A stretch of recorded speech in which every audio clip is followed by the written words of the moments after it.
Good afternoon, everybody. I'm Bob Jenkins, and welcome to the Atlanta Journal 500, the final race of the year. In about 4 hours, we'll know who the Winston Cup champion is for 1989.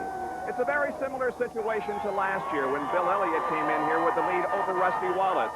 This year, Rusty has about the same amount of lead over Mark Martin and Dale Earnhardt. Now, Rusty was quite critical of the driving style that Bill Elliott employed during the race last year. The question is, will Rusty use that same style today? He has to finish 18th or better to win the Winston Cup. Well, Atlanta International Raceway holds special memories for Rusty Wallace, and for more on that, let's go to pit road and Dr. Jerry Punch. Well, thank you very much, Bob Jenkins. Indeed, they do. In fact, irrespective of what happens today, this racetrack in Atlanta will have a very special place in Rusty Wallace's heart.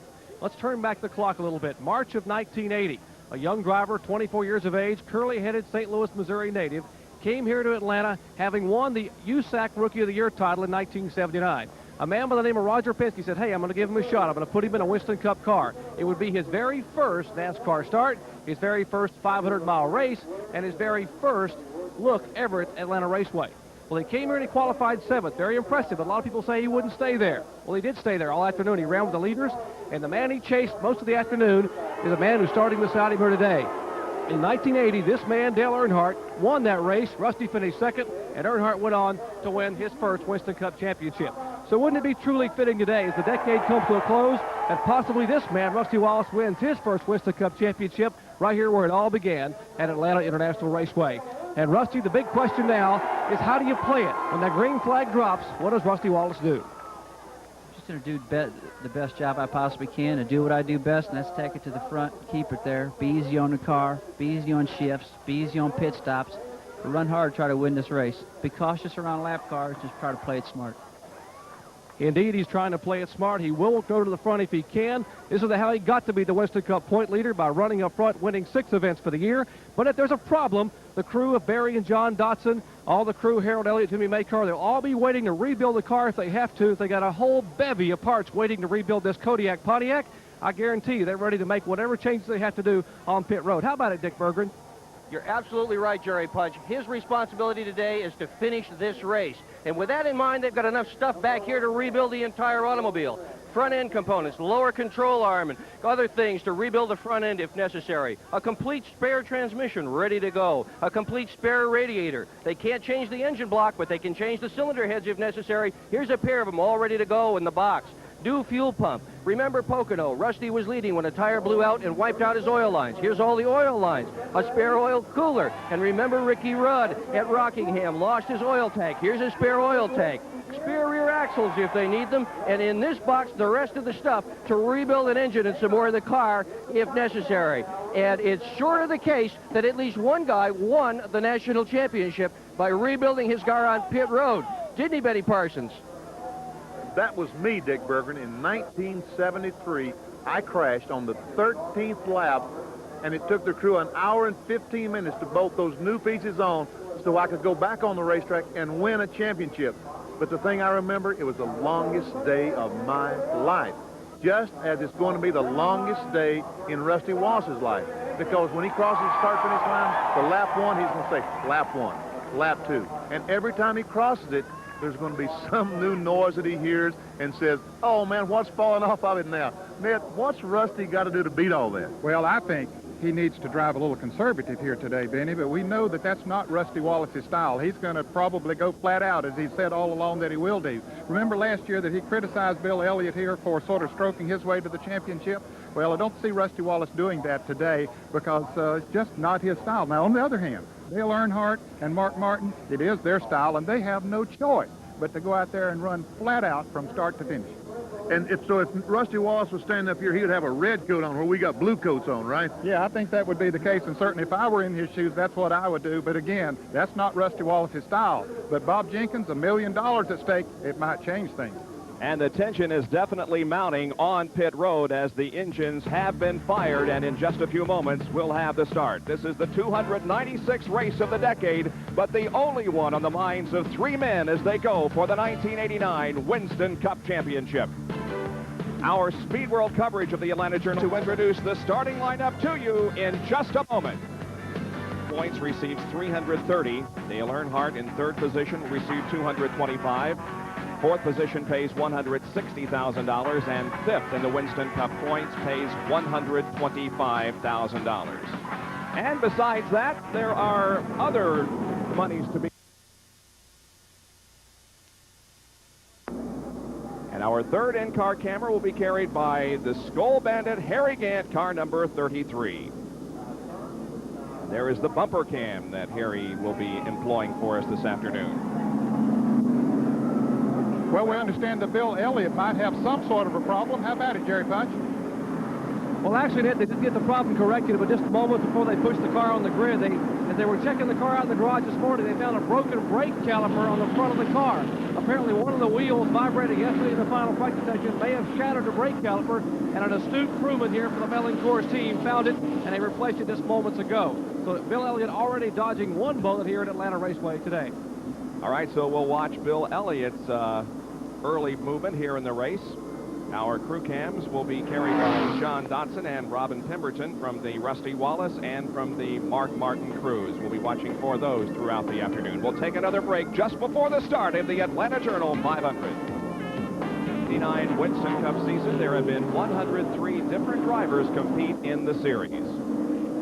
Starting in the second row, two of those going for the Winston Cup. Dale Earnhardt will start on the inside in car number 3. To the outside is Rusty Wallace in car number 27. Very fitting, because they like to keep their eye on each other, and I think that we'll see them charge to the front as quickly as they can and try to pick up the 5 bonus points that are awarded for any driver who leads the Winston Cup race. You really think Rusty's going to try to lead this race early and get those 5 points? Yeah, I do. Really do. Oh, boy. If he should pick up those 5 bonus points, and all he has to do is finish 20th or better. But how about this guy, Mark Martin? Boy, he sure doesn't have a very good starting position. Qualifying just did not go well for him at all, and so he's got a real struggle on his hands here in the early going to get up front. Well, we had anticipated a green flag this time around, but now Harold Kinder waves the yellow above his head, indicating that we will not get a start. And the reason is because Ken Reagan's car is stalled. Yeah, he had made a pit stop on one of the parade laps, Bob. They had the hood up, did some work under there. There was some smoke coming from his Jasper Engines car number 77, but he went back out on the track and apparently it died with him. Jared, you have a report on that? Well, we are being told down here that apparently someone noticed something leaking from beneath the Reagan car, and they thought it may have a water leak. It may have overheated or maybe just been overfilled a little bit, and as the engine began to come up to temperature, it may have been pushing some water out. So NASCAR observers who are stationed around the racetrack radioed back, and they had the Reagan car come on the pit road, and apparently that was the case. They had a little bit of a water leak. Now, we understand the car did leave pit road and installed elsewhere on the track, so he's already having his troubles here at Atlanta.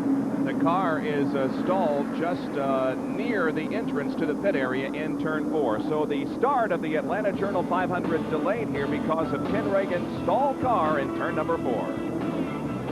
At Atlanta International Raceway for the finale of the 1989 season, and the start is being delayed because Ken Reagan's machine came to a halt down in turn number 4 just before he reached the entrance to the pit area, and it's still down there in that location. It has a tow truck behind it at the moment, but still the car has not moved to this point, and so it's going to be a couple of more laps before we get a start to this race. Let's go to Dick Berggren for an update.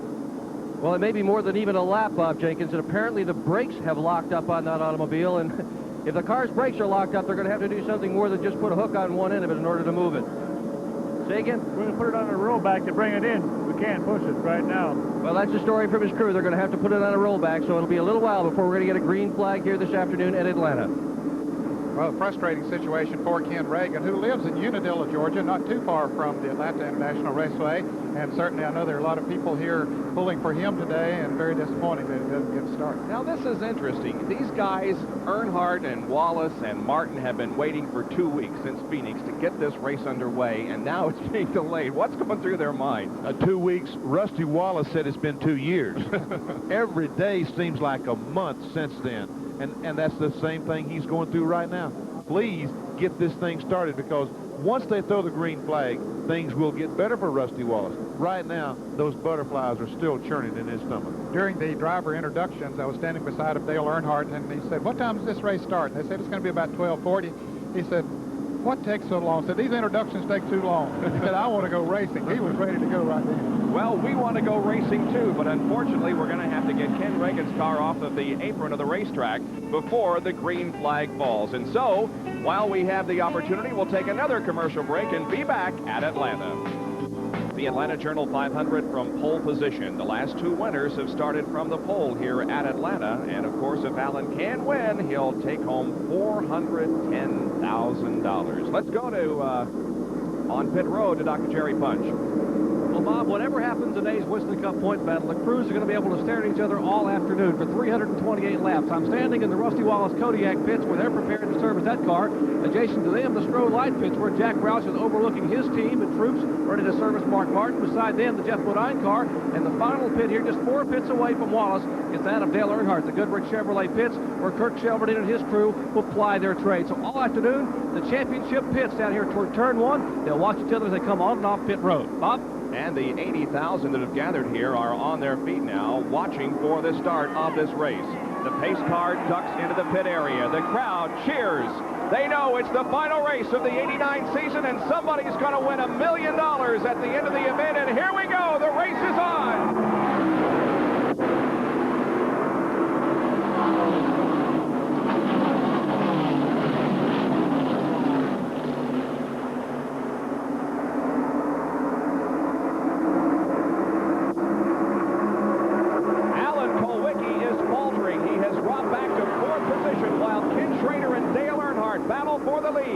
There is Alan Kowicki, who has dropped back to 4th position.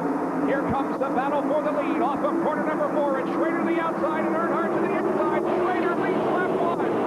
Well, Dale Earnhardt was hoping to do that to get those 5 bonus points, but Schrader was a little too strong. But look there, he's moved back out in front.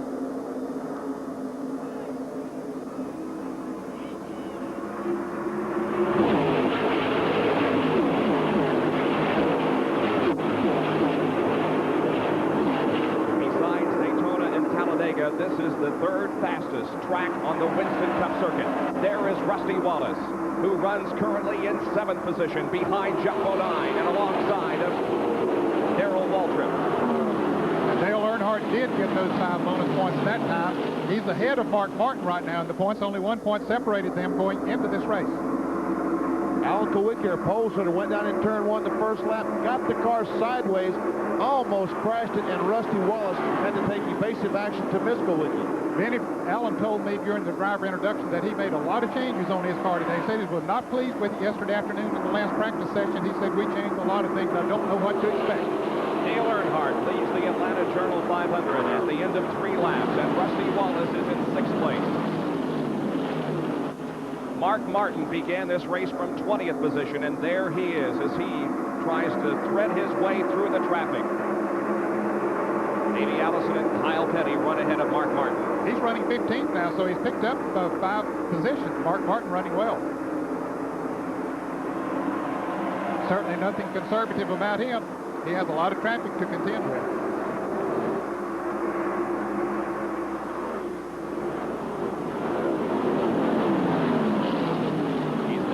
The lead pack. He's right behind Kyle Petty, who is right behind Brett Bodine.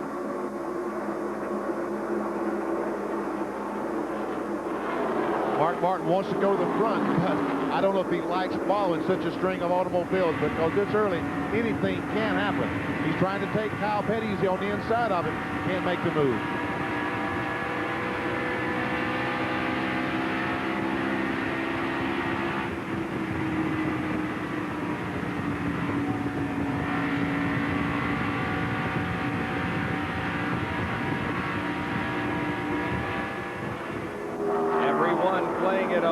Cautious, but look at Kyle Petty move off the 2nd corner just ahead of Mark Martin, and he goes to the inside and passes Hut Strickland. Kyle Petty's car washing out, going to the high side of the track. Now Mark Martin will try to pass Hut Strickland.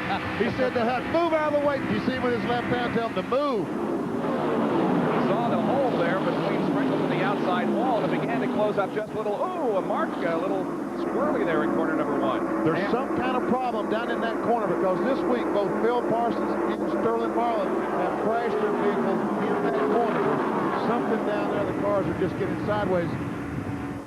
Rusty Wallace is in 6th position, looking for 5th from Darrell Waltrip. And Greg Sachs right behind Rusty Wallace. Good run for him this afternoon in the Dinner Bell Pontiac. Greg Sachs began the race from 12th and now finds himself 7th. And he's trying for 6th. He tries to pull alongside Rusty. He's not able to make the cut. Well, there are a lot of drivers out here that feel they have a lot to prove here this afternoon. We've talked about the championship contenders, but there are a lot of drivers that want to impress their sponsors. Some drivers without rides next year, so there's going to be a lot of driving very hard trying to make good impressions. Rusty Wallace has a lot of experience in front of him there with Darrell Waltrip and Terry Labonte. Davey Allison there on the right side of your screen, rather, battling with Jeff Bodine as they come down the backstretch. Davey had one of the fastest cars in practice yesterday and felt that he had a good shot at moving towards the front. Darrell Waltrip able to get by the 17 car of Darrell Waltrip.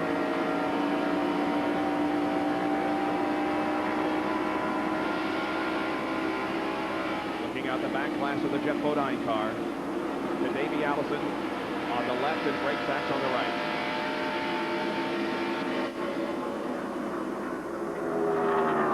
So Rusty Wallace has moved to 5th while the race is being led by Dale Earnhardt. Earnhardt is the leader. He has pulled away to a pretty good margin over Kent Frater, who is running in 2nd place. So Earnhardt charging hard, as he usually does. He's about 1 4/10 seconds ahead. You can see the difference on the racetrack. Earnhardt in the black car out front, Kent Frater in the red car on the right of your screen. Back in 3rd position is Alan Kulwicki. 4th is Terry Labonte, and then 5th is Rusty Wallace. Darrell Waltrip, 6th. 7th is Jeff Bodine. 8th, Davey Allison. 9th, Greg Sachs, and 10th is Derek Coates. While we're watching this action, I will tell the folks that Phil Parsons has coasted the Crown Skull Classic Oldsmobile into the pits. That this is his last race for that team. It ends a 7-year reign with the team with Lou Bell and U.S. Tobacco. And we have a crash up in the 4th corner. One car spinning. Looks like Rodney Combs in the Evinrude Pontiac. Car down off the banking to the inside of the racetrack on lap number 11. The caution flag comes out for the first time today. Rodney Combs with some contact with the outside wall in turn number 4. And the yellow flag is out. Well, he was running in a big pack of traffic back there and a lot of jockeying around going on in the area that Rodney was running. And evidently a couple of them got together and Rodney came out on the short end. So let's see if Dale Earnhardt will give away his track position and make a pit stop. Only 12 laps. What do you think, Ned? Is he going to stay out or make a pit stop? I think he'll stay out, Benny. The tires that Goodyear has here are a little reversed from some tires that we've seen in the past. We've talked about so many times that new tires run faster than scuffed tires. But most of the drivers qualified on tires that had several laps on them. And since they only have 12 laps on them, it's my opinion that he won't give up the track position. Now watch him come around and go in the pit and prove me wrong. Well, one thing that we've got to take into consideration, though, they did run 5 or 6 pace laps. So for fuel only, maybe they'll come in. We'll see. There's several teams has the pit boards out, but again, maybe that's a ploy, trying to get their other cars to pit where they're going to stay out. Well, we'll wait and see whether Dale Earnhardt will stay out and not give up that track position. Now, whatever he does, whatever Earnhardt does, will determine what the rest of them do. Right. And they're single north. Yeah, let's watch him. I'll bet Earnhardt fakes coming in up there on, here's his pit crew, but I'll bet as they come past the entrance to pit road, he fakes. Well, not too much. No, he stayed out there, and there they come. No one is coming in. Everybody's staying out there during our first caution period of the afternoon in the Atlanta Journal 500. We'll be back right after this. In the Atlanta Journal 500, there are 14 laps completed out of 328. We are under caution because of an incident up in turn number 4 involving Rodney Combs. Well, let's go down to Dick Berggren. We understand that Harry Gant was having some early handling problems. Dick, can you update us on that situation? Yeah, Bob, the problem is the car is loose, so when he came in, they took a rubber hammer and they beat on the spoiler. They pushed it up some more so it would catch a little bit more air and help push the back of the car down. They also closed up the stagger a little bit. Gant had really counted on being able to charge today, but when the car is too loose, it's pretty tough out here with these speeds. So now that he's gotten it tight a little bit, watch Harry Gant start to weave his way through the field. one problem they've got, Dick, is all week, Friday, Saturday, it's been in the 40-degree range as far as temperature is concerned. Today it's in the 50s. The warmer it gets, the looser it's going to get, and a lot of them are going to have problems this afternoon strictly because of 10 degrees in temperature. The green flag waves again, and we are back to racing on lap number 14. Lake at lap 16, the green flag comes out. Dale Earnhardt leads them down. He had built himself a pretty good lead before this caution came out. Now, Ken Schrader is going to be right on his bumper and trying to stay with him. Battle for sixth, that back there between Jeff Bodine and Darrell Waltrip. And also coming into the battle is Davey Allison on the outside in car 28. Boy, they're really going by. Look, Dick, Bodine very, very high. Almost lost it up in the corner. One of the Miller cars is slow coming down pit road as we're watching from inside the Bodine automobile. Bobby Hillen comes in for what we believe was a stop-and-go penalty handed out by NASCAR. Apparently, he had to jump the flag on the restart. And we'll watch for it. This is a replay of the restart just a few moments ago. Watch the, there you can see him down on the inside, just coming out of corner number 4, picking up a position before the line. And boy, it cost him a lot of positions having to come into the pits. And there's also a line down in turns 1 and 2, the blend line, that you can't move the car above, and apparently he did that, so he's going to be black flagged again. The battle now on the racetrack is for 5th position between Davey Allison at number 28 and Rusty Wallace at 27. Davey Allison started in 18th position. He has really moved through the pack. Car is running awfully well, but he backed off that time. He did not bury the car in there beside of Rusty Wallace. Maybe in March he would do that, but not here, the last race of the season, when Rusty has an opportunity to pick up $1 million. I'm sure Davey Allison doesn't want to be the guy that hits Rusty Wallace. Jeff Bodine. Now we're inside his car. He's in 7th.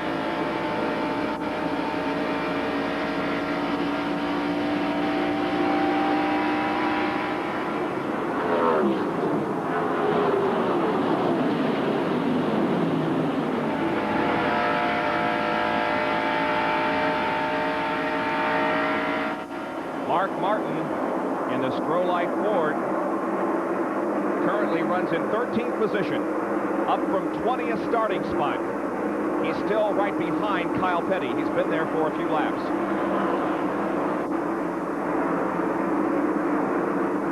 Rusty Wallace and Davey Allison are side by side once again for that 5th spot. And Davey Allison grabs it. There's a championship run by Rusty Wallace. Backed off the gas instead of driving in there beside of Davey Allison. I wondered what he was going to do in that situation. We found out. Yep, he played it a little conservative. He played smart. That's exactly right. Yeah, you know, there's a thin line between playing it conservative and playing it very smart. And the word that Barry Dotson used that we had on Speed Week, Benny, was calculated aggression. That's the style that Rusty Wallace is going to employ today. And that was a very good term, and that's exactly what he's doing. Rusty Wallace is running harder than I would think that he would. He's running very good, but he's certainly not taking any chances. Well, the car seems to be working well for him, and that allows him to run hard and not take chances. Let's go down to Jerry Punch for a comment. Just spoke with Barry Dotson a minute ago. He said that Rusty had complained just a few laps ago about the car being a little bit loose, and I think that's the same problem that we're seeing from Jeff Bodine and a few other drivers who did not expect the temperature to be some 20 degrees warmer today than it was when they qualified and practiced here in the past couple of days. A lot of people have messed up the car a little bit different, and they're having trouble. Sitting a little bit of looseness on the racetrack, maybe some dirt up high a little bit, and they're having to be very careful early on here in the early laps and Atlanta. So the handling setup could be something that crews chase all day long in this Atlanta Journal 500. You're watching Rusty Wallace, who is in 6th place now from the vantage of Jeff Bodine, who is in 7th.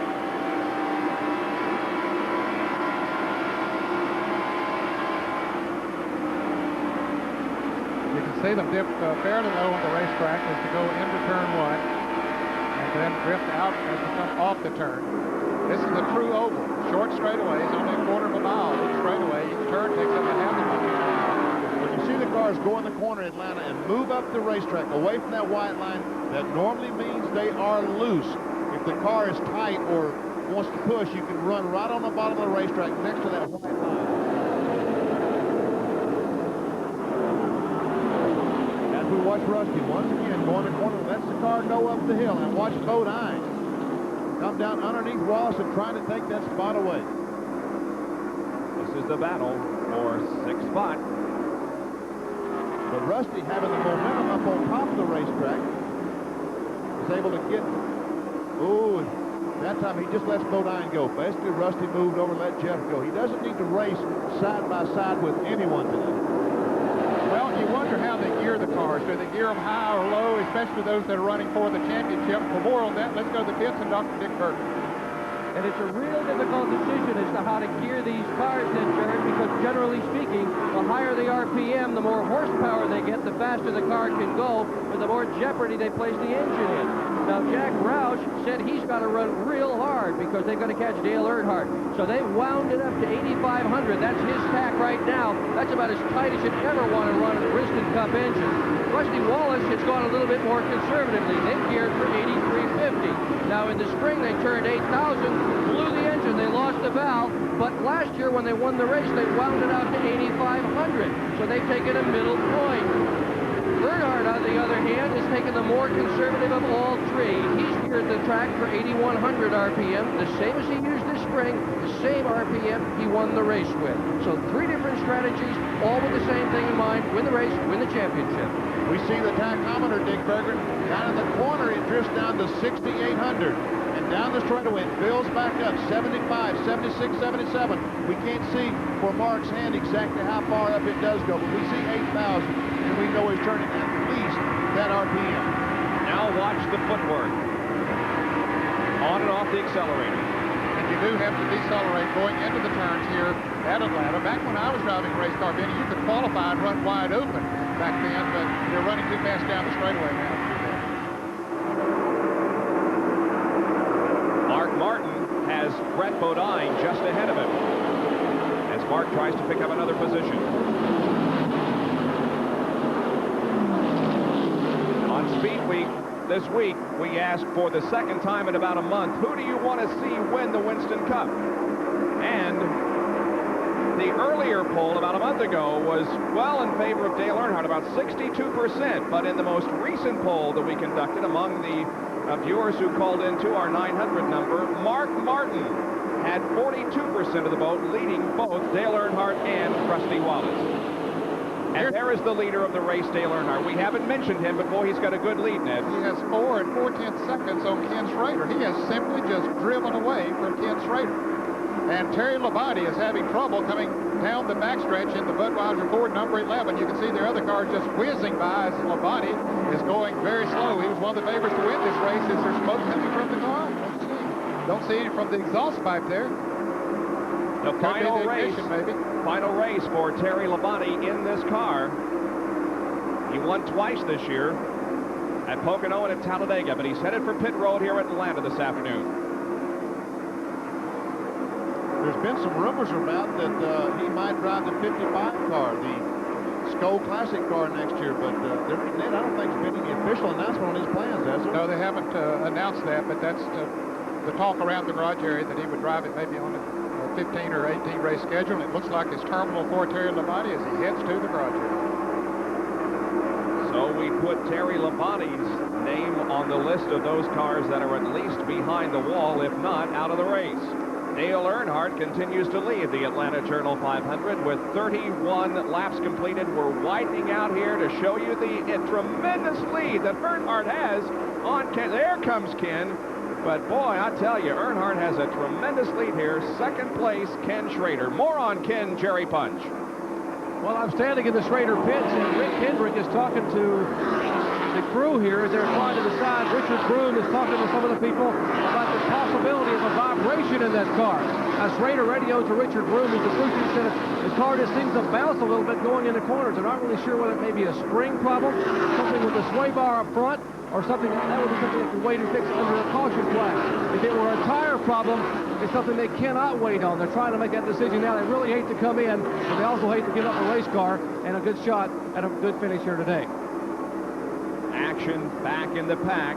Brett Bodine involved in this action. There's Bill Elliott on the inside. Also, that's Dick Trickle, Gary Cope. And following there in the blue car is Mark Martin. Then comes Rick Wilson.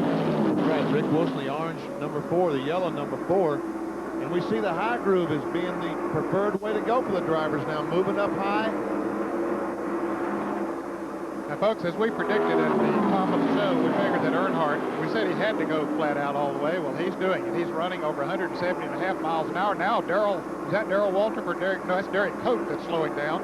Derek Cope has a paint job here this week on his Purelator Pontiac. It looks very similar to Darrell Waltrip's paint job. And Derek Cope, who had a good qualifying run, into the pits here now in car number 10. Derek was running with that pack that included Bodine and Elliott and Martin. But now he pulls the Purelator car into the pits for an unscheduled stop. They're changing rubber on the right side of the car. But on the racetrack, it is a lead for Dale Earnhardt in the Atlanta Journal 500. Back in just a moment. Daytona 500. After years of trying and many heartbreaks, Buddy Baker captures his first Daytona 500, driving for car owner Harry Ranier from the pole position. Baker won 19 Winston Cup events during his career, but only one Daytona 500. One of the biggest surprises of the early 80s, Terry Labonte in his second full season wins the Southern 500 in Billy Hagan's car. This driver-car owner combination will go on to bigger and better things later in the decade. Throughout the afternoon, we'll be recalling some memorable races and moments from the 1980s, as this is the final Winston Cup race of the 1980s. Now, Dale Earnhardt begins to approach some of the slower traffic as he leads the Atlanta Journal 500. No, that traffic's not too slow. That's pretty fast traffic. He is flying. The car is absolutely working to perfection. Moving around Dave Marcus in the Lifebuoy Chevrolet, putting Dave a lap down, and Dave is running a pretty good pace out there. Battle between the number 17 and the number 5 cars.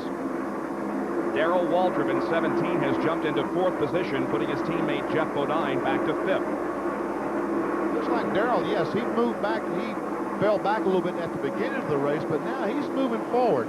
I don't think he's running as fast as Dale Earnhardt. I don't think anybody's running that fast, but he's moving up. And look, Kyle Petty is moving. We saw him earlier in front of Mark Martin. He's up trying to pass Kowicki. It's a combination of Kyle Petty moving up and Alan Kowicki going back, because Kowicki has lost several spots in the last few laps. Yes, he has. His car is not working very well. It doesn't seem like, certainly not the way it needs to be running the front. Now Davey Allison has moved around Ken Schrader and taken over 2nd place. So Allison in the black and white number 28 Texaco car is now 2nd. Bolger Chevrolet, driven by Ken Schrader, is to 3rd. Unfortunately, Dale Earnhardt's so far in, he's probably thinking he's leading the race by now. Davey Allison, great run going for the Hamlin Star Ford Thunderbird. And here's Davey Allison's progress. Started 17th, was 8th at the end of 10 laps, and is now in 2nd. Meanwhile, back to the battle between 17 and 5. Actually, Waltrip now has pulled out quite an advantage on Jeff Bodine. As Waltrip is in 4th, Bodine 5th.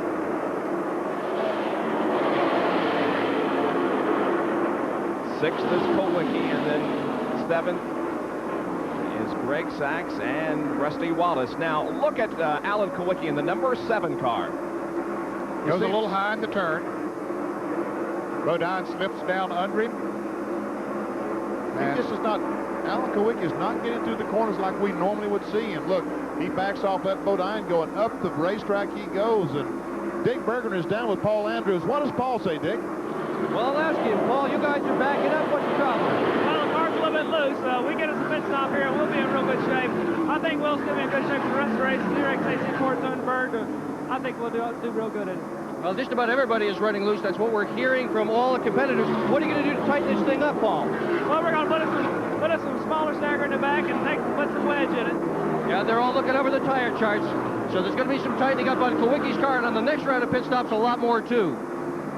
And Rusty Wallace now moves to the inside of Alan Kulwicki, coming off the fourth turn, looking for another position, but cannot make the pass.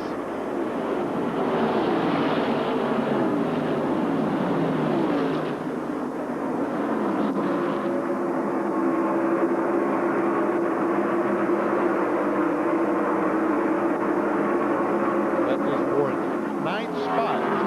Alan Kulwicki, your pole sitter, went back to ninth, and Rusty Wallace, who started fourth, currently running 10th. But they're about a half lap, well, a little bit more than a half lap behind the leader, Dale Earnhardt in the Goodwrench Chevrolet. But remember, it doesn't make any difference what Earnhardt or Mark Martin do in this afternoon. If Rusty finishes 18th or better, the championship is his.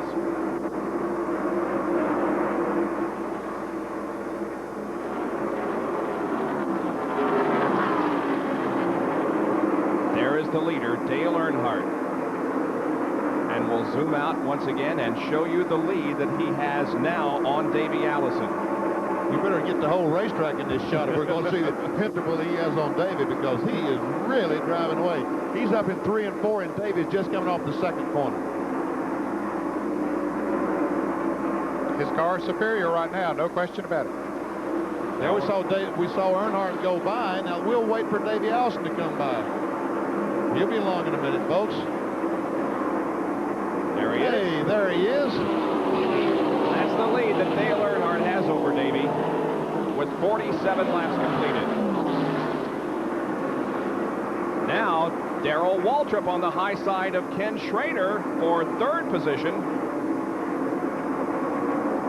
Well, they said that Schrader might have some sort of a problem, and they're saying now it might be a left rear vibration, so maybe he has power either going down or coming apart or something of that nature, but he's not running as fast as he was earlier. And let's go to the pits and Dr. Jerry Punch, see what he knows about it. We have been following the Schrader story, Dan, and apparently the vibration has not gotten any worse. And that's what Kenny is telling the crew.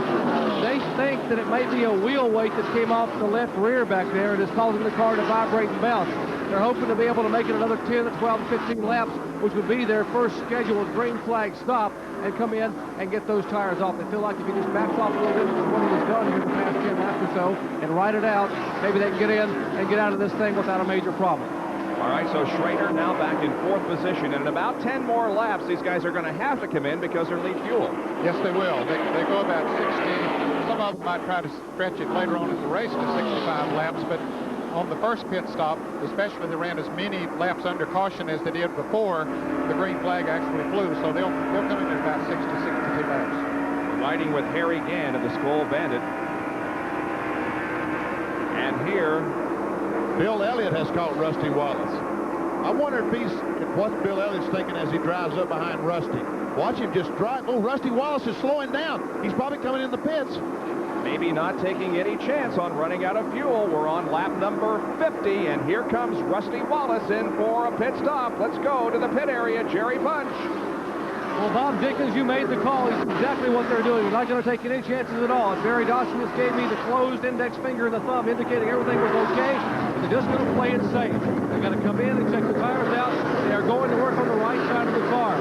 Rusty keeps the car now revved up. Jimmy Maycar, the right front tire on. They are making a major chassis adjustment. A little bit of problem fueling the car. The car is down and away. A little over 13 seconds, and they made a major chassis adjustment to tighten the car up to the right rear. And, Jerry, you wonder if they got it full of fuel. Of course, at this point of the race, you're not quite as concerned about that as you would be later on in the race. But if the race goes green for a long time, it could make a difference. Now we understand that Dale Earnhardt, here he is headed to the pits. Let's go back to Jerry Punch. Dale Earnhardt brings the Goodwrench Chevrolet. Likewise, he saw what Rusty was doing. He's not going to take any chances either. This championship is just too critical here early on in Atlanta. Now, crew going to work. Will Lynn, David Smith, Kurt Shelburne, right side of the car. Chocolate Meyer, the first can of fuel going in the car. Nice clean fueling there. Second can of fuel coming over the wall. They have changed right side tires. Now they will come out of the left side of the car and change left side tires. All four tires here for the Earnhardt crew as he is still sitting on pit road. They are not going to take any chances of it. 21.4 seconds. Great pit stop for the Shelburne-led crew. That is some heavy pressure they're putting on the rest of the crews because if they change 4 tires, they're going to be out there with good tires all day. Some of the other teams are going to have to do that. If the caution comes out, somebody's going to get lapped. And he had a big enough lead, Benny, that he could change all 4 tires and still stay in the lead lap. So even if the caution comes out, we'll see other cars coming into the pits. Let's go back to Jerry Punch. Kenny Schrader's Folger Chevrolet, his Lumina now getting service on pit road as they are changing left side tires. And Jeff Bodine getting right side tires. Mark Martin's team getting ready. They're standing on pit road. Schrader is down and away, and now Jeff Bodine is down and away. And the big blue number 6 goes up in the stroll line pit as Robin Pimbert and the crew now await their driver.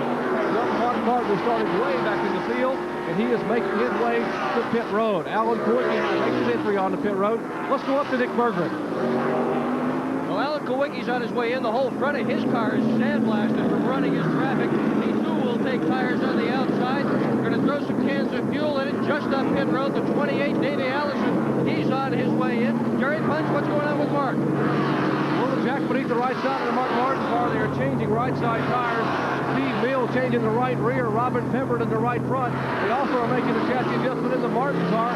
Trying to get on the field with the car. He is down. Let's go up to Davey Allison pit with Dick Berggren. We're going to make it Davey's pit, Jerry, is to clean the windshield. He's been complaining about somebody in front of him throwing a lot of oil. He said he could barely see at all. And I can see oil on the front of the car. They've just changed the outside tires, thrown fuel in it, and off he goes. Green flag pit stops being made here in Atlanta. 55 laps completed. Here comes Darrell Waltrip. He relinquishes the lead to come in for a stop, and we go back to Jerry Punch. Jeff Hammond and the Tide crew trying to bring the man who won it here in the spring back up to speed. Darrell Waltrip on pit road for Tide Chevrolet. Eddie Dickerson has the right front tire peeled away. Hammond has pounded the jack beneath the car. They are working now, changing right side tires, and Hammond now will dance around the left side, slide the jack beneath the car. Sandy Jones has the left rear tire off. They roll the left front tire to Dickerson. He puts the lug nuts back on. Fueling is complete. He is down and away. Great pit stop for the new world champion, the Tide crew for Darrell Waltrip. And Bill Elliott also moving out of the pit area after a pit stop. The new leader at the moment is Dick Trickle in car number 84. He has not made a pit stop, but we understand he will be in next time around. We're inside Jeff Bodine's car, and we're watching Dick Trickle to the left as he drops to the inside of the racetrack. And a spin in turn number 2. Greg Sachs in the wall. Richard Petty spinning. Several cars become involved. Another one hits Richard Petty. And the backstretch is littered with race cars. Alan Kowicki gets through, so does Ricky Rudd. But Richard Petty's car is heavily damaged. Now he moves it down from the middle of the racetrack to the inside. And another tough break for Richard Petty. Extensive damage in the rear end of the car as he drives it around. Yeah, he was just trying to get slowed down for the wreck that was in front of him and got tagged from behind. We see the rear bumper. He's dragging the rear bumper down the back straightaway.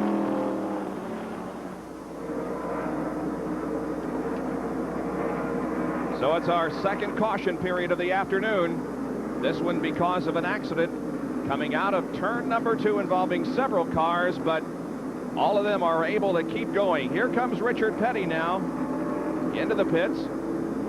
Greg Sachs, who initially spun, is in. There's Spencer's car. Some major damage on Spencer's car.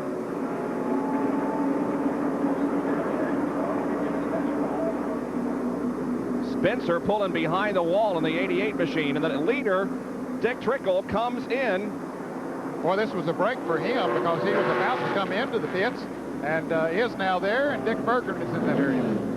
Everybody here has a grid on, including the driver of this car, Dick Trickle. They know what a break they have just gotten. The other leaders had to pit under green flag conditions. These guys have pitted under the caution, and they're going to take 4 tires. And meanwhile, Jerry Punch is up with Rusty Wallace. Jerry? Well, they are changing 4 tires on Rusty Wallace's car, but a mishap just behind Rusty that barely missed him, and that was Harry Gann, who just spun the car here on pit road and missed Rusty Wallace. The crew cam now on John Dotson showing those left rear lug nuts going on. Wallace leaves, and Jeff Bodine comes on the pit road as everyone takes advantage of this caution flag. So a caution flag and more pit stops here at Atlanta International Raceway.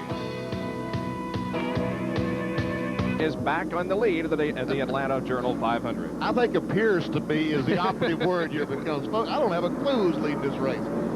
Well, he stayed in the lead lap when he made his green flag pit stop. Let's go to the pits and Jerry Punch. Well, Harry Gant is leaving the pits, Ned. We just might sort of tell you what happened. That was a near miss for Rusty Wallace. Harry Gant had come in to make his pit stop. As he was exiting pit road, Bill Elliott was coming in, and Gant slammed on the brakes. Now, if you look at pit road, there's a strip of concrete which is against the pit wall, and that abuts the asphalt. As the cars almost touch, Gant jumps on the brakes, and that concrete will allow the rear end of the car to slide. He slides the car. He probably is no more than 15 feet behind where Rusty Wallace was pitting his car. So a near miss for Elliott Gant, and of course the man who wants to win it all, Rusty Wallace. And there was also a near miss for Mark Martin as he almost nailed Rick Wilson coming into the pits. That was during a green flag pit stop. Still under yellow here at Atlanta. Cleaning up an accident over in turn number 2. We'll be back with more right after this.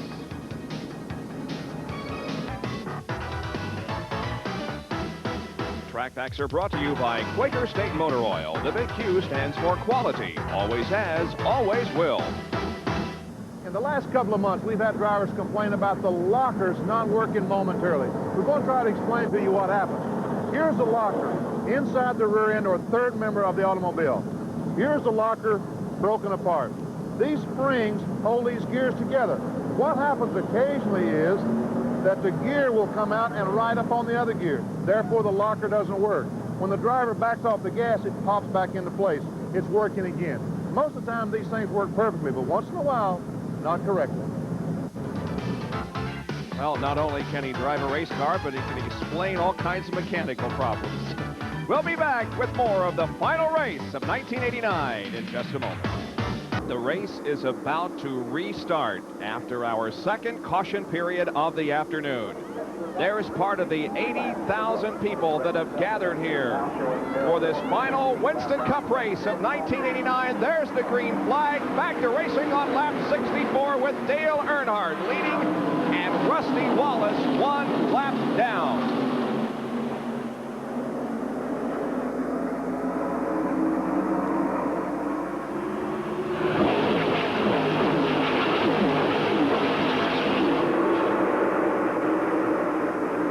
Rusty would like to get his lap back. There he goes to the inside of Darrell Waltrip, who is also 1 lap down. Rusty at the moment is running in 15th position. And fans might wonder how he got a lap down. As Dick Trickle had not made a pit stop before the caution came out and taken the lead.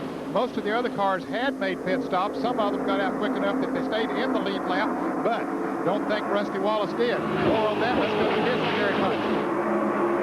We're standing by with Barry Dodson, and Barry, you've been discussing with NASCAR about being a lap down. How do you see this? Evidently we are. I tell you, it's confusing right after everybody makes a stop and then you stop. So we're just going to go along with them right now. Everything's good. Okay, they're going to accept what they've got. They've won here before from coming a lap or 2 down. They're not really concerned about it right now.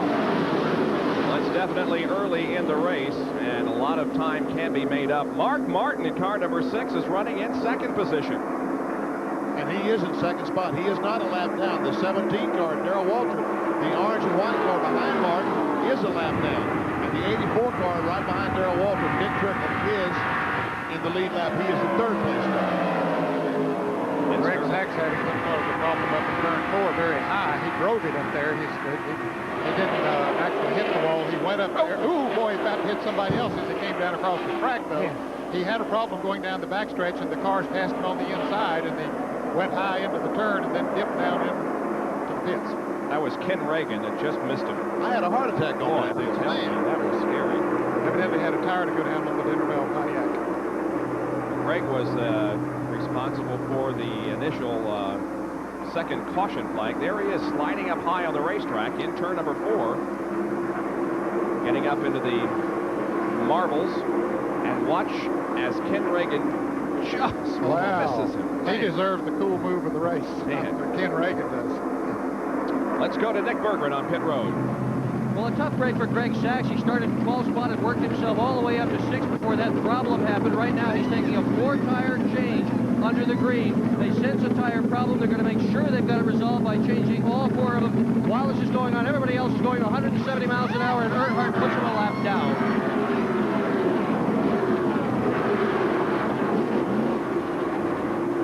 There is Dale Earnhardt leading. And look at this scramble for position. Sterling Marlin, Ken Schrader, Davey Allison, and Kyle Petty. Here comes the number 7 car of Alan Kulwicki.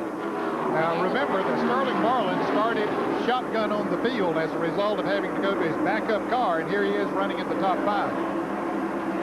And Alan Kulwicki, a pole sitter, who had a chance to pick up the Unocal bonus of $410,000, is not in the top 20. He is a lap down because he had a green flag pit stop and had trouble putting fuel in the car, and he spent a lot of time in pits and therefore a lap down. And so is Rick Wilson in number 4, the orange car. Jeff Bodine coming in to the picture is in the lead lap. Those that have dropped out of the race include Rodney Combs, Terry Labonte, and Mickey Gibbs. Mickey Gibbs announced this week he's going to be back running Winston Cup next year with Days Inn, the motel chain, as a sponsor. Bill Parsons and Jimmy Spencer also out of competition here in the early going of the Atlanta Journal 500. And of course, the more cars that drop out of this race, Bob, that works to Rusty Wallace's advantage. He still, at this point, has to finish, well, right now, I think about 18th or better to clinch the championship. But the more cars that fall out, the better chance that gives him of doing it. Yeah, if he were to lead a lap, and he has not done so yet, then he would have to finish 20th or better, but right now he has to finish 18th or better. Rick Wilson on the outside of Jeff Bodine. This is not a battle for position because Wilson is a lap down. Jeff Bodine on the lead lap. But that is a battle for a position right in front of him. Here's Mark Martin moving around Rusty Wallace, or trying to, and looks like he's going to do it. He puts him a lap down. Of course, he was already a lap down to Dale Earnhardt. But now that's even more nails in the coffin, because now if Earnhardt should have a problem, Mark Martin still has Rusty a lap down.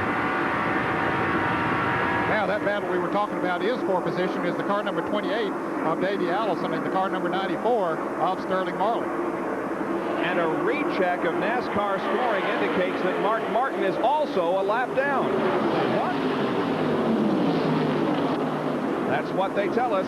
Well, that could be, because he was one of those drivers that was over a half a lap behind Dale Earnhardt, and Dick Trickle was still running at a very good pace when he took the lead as a result of not having made a pit stop. So it's possible that he is a lap down. Alan Kulwicki, the pole sitter, the only one going into this race eligible for $205,000 in bonus money from Unocal and $205,000 from the racetrack. Any pressure knowing that you could win $500,000 here? Well, I don't know about special pressure. You know, for weeks everyone's talking about the championship and who has a chance at it and $1 million. Well, the difference between first and second for the championship is about $700,000. We stand to win about $500,000 here, so it's certainly plenty incentive for our team. You know, I think we've got as much at stake today as anyone does. Well, indeed they do. However, Alan is a lap down now and has a long road ahead of him to get up into the lead lap and be eligible for that bonus money. Alan Kulwicki his day almost ended, because he and Davey Allison were just millimeters apart up in the corner, and they seemed to get together just momentarily because Jeff Bodine blew by both of them and went on. Well, fellas, we're only showing 12 cars in the lead lap right now. Of course, Dale Earnhardt leading, or he's at 11. Yeah. Dale Earnhardt leading, and Dick Trickle running second. Third is Sterling Marlin. Now Kenny Schrader running third, Sterling Marlin fourth, and Davey Allison in the 5th position. And in 6th is Jeff Bodine. 7th, Neil Bonnet. Lake Speed is 8th. 9th is Ricky Rudd. 10th is A.J. Foyt. And 11th, Dave Marcus. Now, those last 5 cars that I mentioned, Neil Bonnet, Lake Speed, Ricky Rudd, A.J. Foyt, and Dave Marcus all pitted on that first caution when the others didn't come out. That allowed them to keep going. They didn't have to make that green flag pit stop. As a result, they're in the lead lap. It was a very significant moment in the race, at least in the first 77 laps. The fact that we had several green flag pit stops, then a caution, and several others then coming in during that caution period to get their pit service. And one thing that let those 5 drivers get back in the lead lap was Earnhardt changed 4 tires on his caution play. The number 94 car of Sterling Marlin, the 5 of Jeff Bodine, and the 28 of Davey Allison are all racing for position. Brett Bodine is in the pits for an unscheduled pit stop. Right side tires going on the Motorcraft Ford. Here comes Davey Allison moving inside of Jeff Bodine off the 4th corner as Brett Bodine goes back out onto the racetrack. You can see Ken Reagan's car still on pit road as they do work on that machine. Davey's car not able to stick on the bottom of the racetrack. When you go in the corner here, you need to let the right side of the car lean against the air that's out there. When you get alongside the car, they take that air away. It makes the car get awfully loose, and you want to lose the back end. So you don't want to drive underneath someone going in these corners 1 and 3 here in Atlanta. And if anybody can speak on how to drive this racetrack, it's Benny Parsons. This was one of your better racetracks. It was a racetrack that I truly loved over there. The lead of the Atlanta Journal 500 is held by Dale Earnhardt, and there he is, just running away from everybody. That car just set up very, very well. More from Dr. Jerry Punch. Just before the race began, I was standing there talking to Rusty Wallace on pit road, and Dale Earnhardt motioned to me to come over to his car. He said, "Hey, Doc, come here, I want to show you something." He leaned over and showed me, said, "I want to see my good luck charm." Taped to the roll bar right to his right side, just above the shifter, was a gold medal. Looked like something you'd see in the Olympics. He said, "That's exactly what it is." I was in Richmond, Virginia, doing a personal appearance for the Special Olympics not long ago, and he met a lot of nice friends up there. One young man by the name of Stro Shorler from Richmond, Virginia, won that gold medal in the roller skating division of the Special Olympics. He sent it to Dale Earnhardt and said, "Maybe it'll bring you the same kind of luck it brought me." Dale was so touched for this, he taped it to the roll bar and said, "Every time we get a yellow flag, I'm going to take my right hand to the tiller and grab that gold medal, and maybe I'll come home and win this thing, and maybe the Winston Cup Championship." Very interesting story from Jerry Punch regarding a good luck charm inside the car of Dale Earnhardt. Well, he's doing exactly what Rusty Wallace did last year. Rusty knew that he had to go out and run as hard as he could, lead as many laps as he possibly could, and try to win the race. That's what Dale Earnhardt, the only thing short of what Rusty did last year. Earnhardt didn't win the pole where Rusty did last year. Now there is Rusty Wallace, who is the second car behind Dale Earnhardt, but again, Rusty is 1 lap down. The second place car is driven by Dick Trickle, car number 84. We have completed 83 laps of the Atlanta Journal 500 from Atlanta International Raceway, and we'll be right back.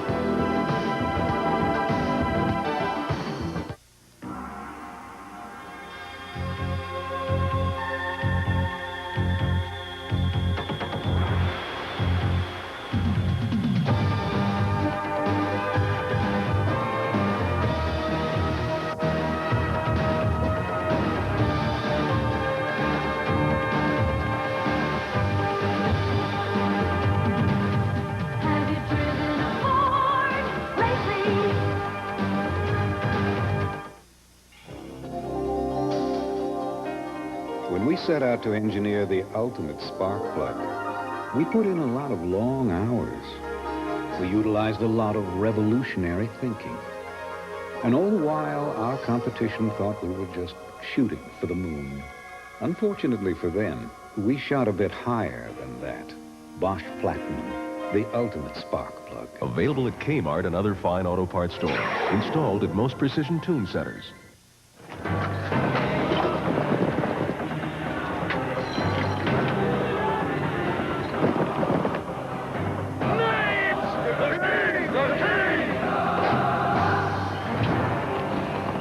I say, put on some steaks and get the Queen a Bud Light. For clean, fresh taste, one light outshines them all. Bud Light. Henry, they're Pop-Tarts. Because everything else is just a light. From dawn's early light till the sun is set. Quaker State and you don't know when to quit. Quaker State exceeds every single car maker's U.S. requirements for maximum engine protection. That's why in Atlanta, Georgia, the engine in every fire truck, every police car, every Atlanta city-owned vehicle is a Quaker State engine. The big Q stands for quality. Always has, always will. The caution is out, and pit stops are being made on lap number 84. The reason for the caution, some debris on the backstretch that they are retrieving right now. Well, we've tried for 84 laps. We finally got a different leader. Dale Earnhardt is not leading the race right now. And this is why. Look at the scramble out of the pit area. That's Ken Schrader pulling out first. The Folgers Chevrolet crew does a good job. He gets out first. Here comes Earnhardt. And so the guy who started in second position outside of row number 1, Ken Schrader, is the leader of the race as we go back. I think Ricky Rudd stayed out and did not make a pit stop. He's the leader in the Quaker State Buick, and A.J. Foyt currently running in second position. So I guess he stayed out there for track position, or maybe he's coming in now. It's all for naught because here comes Ricky Rudd in for a stop. But how about Foyt? It might not have been for naught as far as Ricky Rudd's concerned. He is in a tight battle for points back in the field, and that 5 bonus points that he got by leading a lap here could make the difference in several $1,000s. Let's go to Dick Berggren on pit road. Well, this is a break these guys have needed all weekend. They've had a tough time getting this car to run fast. They qualified well in the back of the pack. This is something that you really hadn't anticipated running up front, but who knows? You never want to count this team out. They do not give up ever. Right now they're taking on 4 tires as the whole pack goes on by. 4 tire change is over, and Rudd has run his way out to the racetrack. And so the leader is A.J. Foyt. Back from his injury that he sustained at Charlotte a few weeks ago. You know, I talked to A.J. about that accident and said, how you feeling, what have you? He said, you know, I've crashed many, many times in my career. That's the first time I've ever crashed, and I don't remember the crash. Have no idea how he crashed or he doesn't remember anything about that whole day. But Super Tex shook off the injuries and is back in competition and in the lead of the Atlanta Journal 500. Back in just a moment. George 117 in pursuit of additional backup. Do you copy? 117. Let's get a roadblock. Chopper 1, do you receive? Chopper 1 coming east. I'll light it up. More police cars come on Goodyear Eagle radios than any other brand of tires. Why? Because they want it that way. Goodyear Eagles, there really is a difference. You know, Rusty's so extremely talkative, and some people think I'm the quiet one. It's just that Xerox antifreeze coolant appeals to my calm, cool demeanor. It protects my engine in extreme cold, down to 84 below. Now, I'm sure if Rusty could, he'd go on and on about how Xerox protects in extreme heat, up to 276 degrees. But he graciously suggested I do this spot alone. Right, Rusty? Xerox antifreeze coolant, because extreme conditions demand extreme protection. The 1989 Winston Cup Championship is on the line today at the Atlanta Journal 500. Live here on ESPN from Atlanta International Raceway. Our Speed World coverage is being brought to you by Ford and your Ford dealer. Have you driven a Ford lately? By Xerox, the antifreeze coolant for extreme conditions. And by Budweiser, Beechwood Aged, for that clean, crisp taste. This Bud's for you. Top 10, A.J. Foyt is the leader, Ken Schrader second, followed by Dale Earnhardt, Dick Trickle, and Jeff Bodine. 6 through 10, Davey Allison, Lake Speed, Sterling Marlin, Neil Bonnet, and Ricky Rudd. 86 laps are completed, and the field is about to go back to green. Boy, look at this crowd down here. There are 3 abreast coming off of the turn. They're not supposed to be that way. Let's see what is going to happen. They're giving the green flag. Somebody's going to get black flag. Yeah, one of the middle cars down on the inside is Bobby Hill, and he's already been black flagged for jumping the flag a little bit earlier. We'll see what happens this time. He's also black flag for one out the entry line back on the racetrack, so if he does get black flag, it will be the 3rd time this race. Here comes A.J. Foyt down the backstretch. That car alongside of him is driven by Ernie Irvin, number 2. Ernie won. No, he just blew everybody away yesterday in the ARCA race here in Atlanta. Well, evidently Bobby Hillin got back in line in time that they're not going to give him a black flag. Look at Earnhardt go way inside off the corner to the alongside Morgan Shepherd. And Rusty Wallace is going to try to follow Earnhardt by.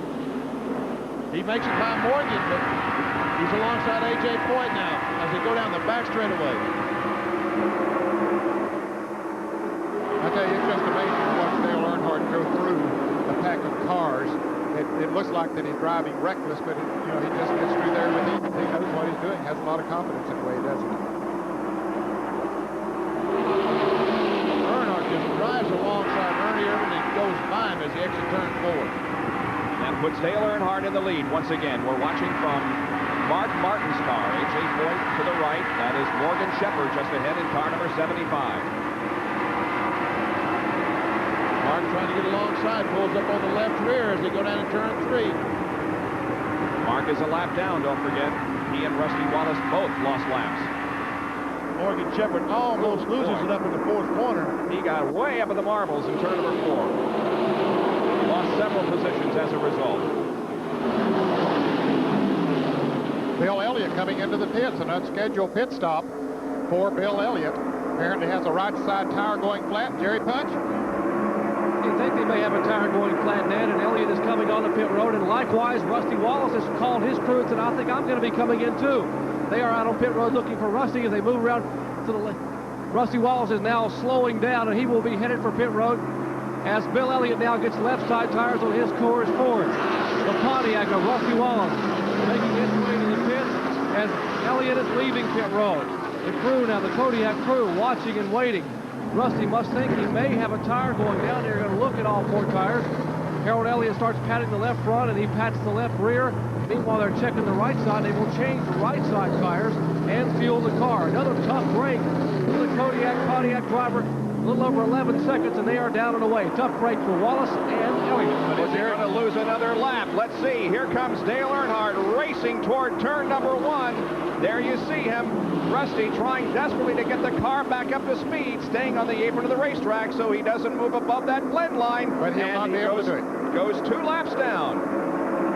He had to stay below that line, and it took a while to get the speed up, and Earnhardt had his speed up already. It was a fantastic pit stop. It still was not good enough to keep him going a lap down. A few laps ago, Morgan Shepherd almost went into the wall. Well, he just simply drove the car in the corner so hard it wouldn't stick. He gets a little bit out of shape, and up the hill he goes. Ooh, very, very close.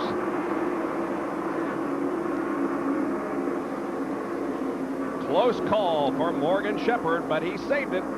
Well, now, fellas, with Rusty Wallace being 2 laps down, you know, before he had to make that unscheduled pit stop, he was, at that time, was still in position to win the Winston Cup Championship if the race had ended then. But right now, he wouldn't be in that position. And you know, Dale Earnhardt, he came into this race, as far as I can determine, with the attitude that, hey, this is my kind of race. I've got to win it. I've got to run just as hard as I possibly can all afternoon, and that's exactly what he's doing. There's no pressure on him, really. There's no pressure. Look at his windshield. We see the heavily tinted windshield on the right side, the glass on the left side. That's because this afternoon, about 4:30, the sun going to turn 3 in Atlanta is absolutely miserable. The darkest windshield as possible. Well, let's get more from Dr. Jerry Punch. The drivers meeting this morning, Dick Beatty reminded all the competitors exactly what you were talking about. At about 3:30 or 4 o'clock going into turn 3, they will not be able to see because the sun will be so low, it will be a lot of glare. Now, you are allowed to put tape on the inside of the windshield before the race starts. You cannot put tape on the outside of the windshield until later on in the race when they have a lot of problems with the sun. So later on in the afternoon, they'll have a lot of drivers putting tape on the outside of the windshield when that problem occurs. One driver that will not have to worry about that apparently is A.J. Foyt, as he has pulled to his garage area and may be calling it quits. Now, Rusty Wallace is running really well. He just passed Ken Schrader and now sets his sights on Dale Earnhardt in an attempt to get back 1 of his 2 laps. We're going to find out just what kind of race car that Rusty Wallace and Dale Earnhardt has right now, because Rusty has got to get a lap back if he's going to win this championship. Yeah, he has no choice but to push it as hard as it will possibly go right now. This is how he passed Ken Schrader, who's running in 2nd position as Bill Elliott comes back into the pit area. This is Rusty Wallace moving to the inside of Ken Schrader at the end of the backstretch and successfully passing him. Now let's go back down to Jerry Punch in the Bill Elliott pit. Another tough break for Bill Elliott. He radioed in and said something sounds like it's a miss in the engine. And sure enough, when he came down pit road, the Coors Motorcraft Ford was sputtering. And they now have the hood up. Ernie Elliott is leaning over, looking inside the car at the gauges, and now talking to Bill Elliott as they are looking in the area of the distributor and some of the ignition parts on the right side of the motor. So Elliott sitting here quietly in the pits. The engine has been shut off as Dale Earnhardt goes by one more time and puts another lap down. Bill Elliott sits helplessly in the pit area. He, of course, won the most recent Winston Cup race at Phoenix International Raceway just 2 weeks ago. Here's Sterling Marlin picking up another position, and Sterling is just having a fantastic afternoon after that misfortune yesterday when he crashed. You know, he did exactly the same thing here in the spring. Qualified about 8th, blew a tire in practice, wiped the car out, had to go to back up, and had a top 5 finish. Having a very good run here today. And fellas, Rusty Wallace is gaining on Dale Earnhardt right now. Or at least he did for a few laps. Now Earnhardt might have picked back up a little bit. It looks like it's starting to stabilize because, again, we talk about what Rusty Wallace has to do. Richard Childress, his crew, they're no dummies. They know what they've got to do. Keep that 27 down 2 laps. If they do, they just might win this championship. Certainly of the 3 in contention for the Winston Cup, Dale Earnhardt is having the best day. Rusty is 2 laps down, and Mark Martin is 1 lap down to the field in the Atlanta Journal 500 with 100 laps completed.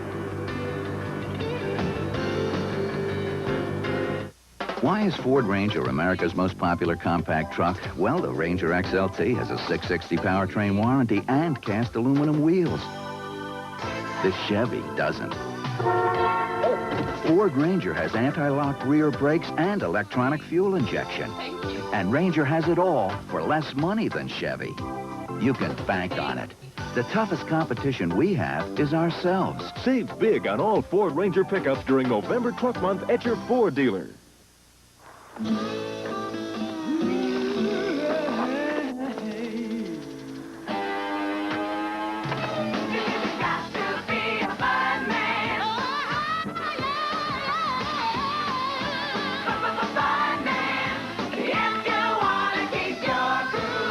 Anyone care for a nice cold bud? Where does she come from?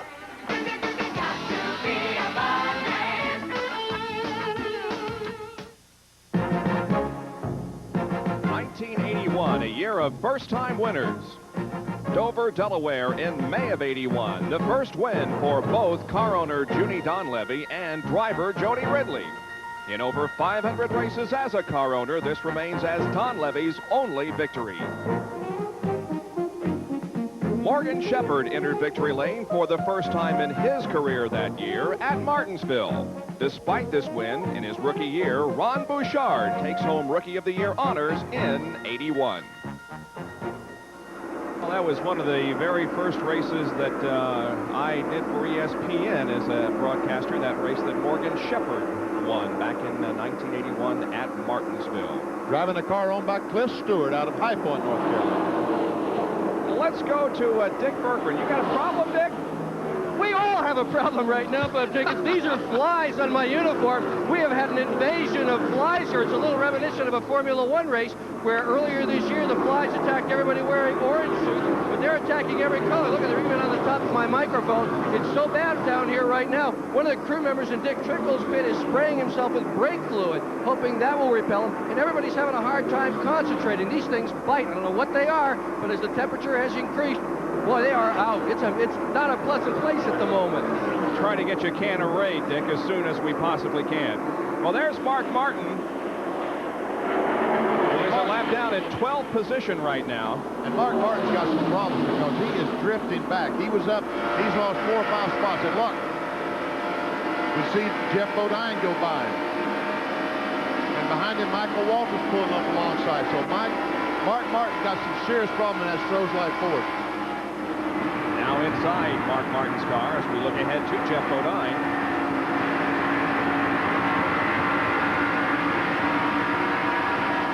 Now out the back of Jeff Bodine's car, looking back at Mark. And we saw Michael Walter briefly in the Country Time Pontiac try to move outside Mark. Martin couldn't make the pass.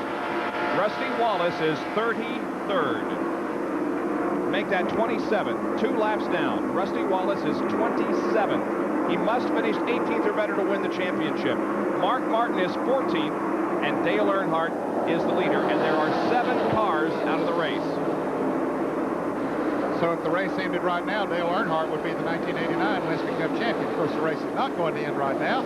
Still over 320 laps to go. 220 laps. There is Dale Earnhardt, the leader of the race, trying to keep Rusty behind him and keep him 2 laps down. So there is a lot that has happened here in the first 107 laps of this race. In fact, the scenario is just completely changed around. More from Dick Bergman on championship pressure. Well, obviously, there's a lot of pressure on everybody here, not just for the $1 million, but it's very infrequent in anyone's life that they have an opportunity to win something as significant and important as the Winston Cup Championship. But as we watch the teams this week in the garage area, the pressure seemed to be worse on Mark Martin and his crew than on anybody else, for a couple of reasons. First, Dale and Rusty have both been here before. They know what it's like to be besieged by reporters, by fans, by sponsors, and just about everybody else. They know they can't go into restaurants. And the way they pretty much handle it, as Elliott goes behind the wall, the way Rusty and Dale handled it this week is they stayed as much as possible out of the public eye. They pretty much stayed in their trailers.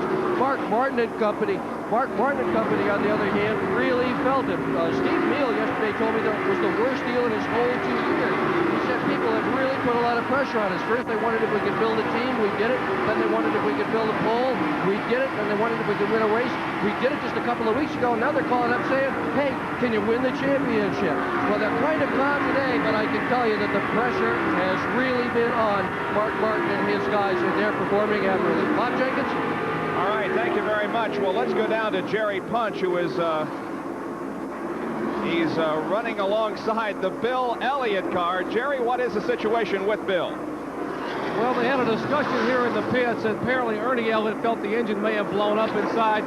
Bill wanted to make sure they had every chance to get the car repaired, so they sat on pit road for a while, took the spark plugs out, changed the coil, changed some of the ignition parts, and apparently it hasn't rectified the problem. They are going to run back to the garage area and continue to work there, hoping that maybe there's something they can fix and get him out. He is currently 5th in the points, but only 71 points in front of Kenny Schrader, who stands in 6th spot. And while I want to update a little bit on Mark Martin. We were told a minute ago that apparently they overcompensated on the chassis. The car had been so loose, they tightened the car up so much, the car is pushing so bad, Mark just can't drive it. The car is just so slow in the corner, so they're going to have to wait, bide their time, and come in and make the chassis adjustment. All right, thank you very much, Jerry. So we're riding with Mark Martin now, as he is 1 lap down in 14th. Rusty Wallace is in 27th position, and if the race were to end right now, Dale Earnhardt would be the 1989 Winston Cup champion. Stay with us.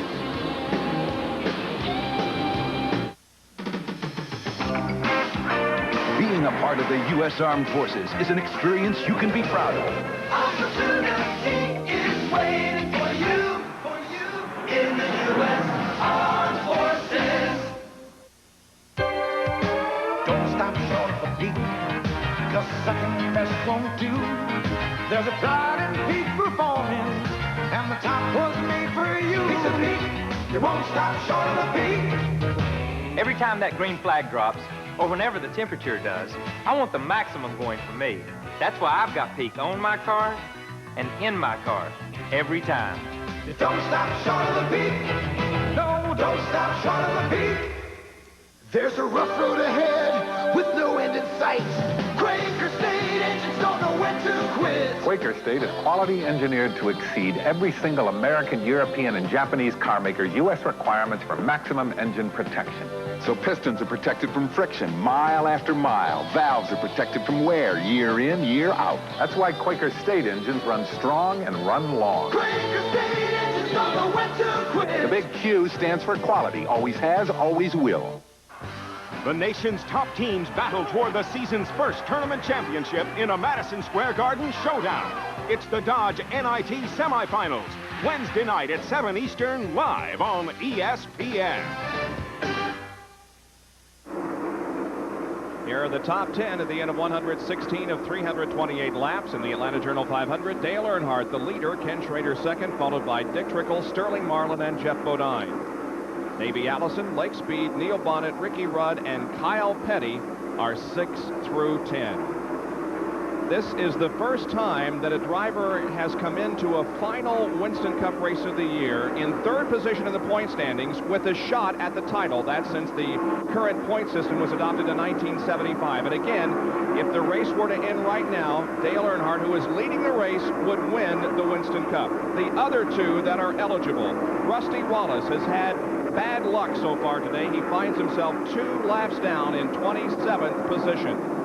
And then Mark Martin, the other driver eligible for the Winston Cup, who came into this race in 2nd place in the point standings, is currently in 17th position, also 1 lap down. But, Bob, you wonder if some sort of a precedent has been set here as far as championships are concerned in 1989. The Busch Grand National Championship, Tommy Houston was leading going into the last race of the season, and Rob Moroso came out the champion. A couple of weeks ago at Phoenix, Arizona, the Southwest Tour, we had who was leading the point standings, and then somebody else came out the champion. So maybe a precedent has been set here already this year. The ARCA Championship was decided that way with one driver leading, right, and Bob Keselowski coming out the winner. Keselowski beat Bob Breback for the ARCA Championship yesterday here at Atlanta. So there's Earnhardt lapping cars, passing Larry Pearson. Things just going his way so far in this race. Dale Earnhardt from Kannapolis, North Carolina, looking for his 4th Winston Cup championship.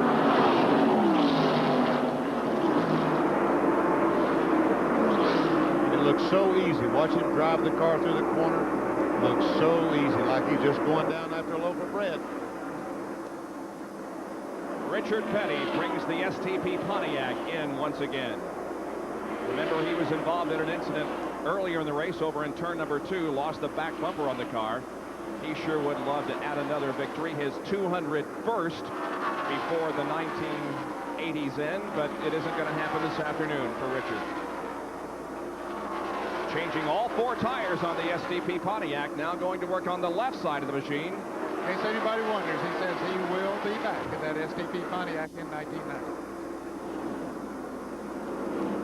Petty moves back out onto the racetrack. There's the damage there on the right rear of the race car. Boy, he had a deal down here last spring, didn't he? Remember when his car caught on fire and the pit grillman was burned? It was a scary moment, that's for sure.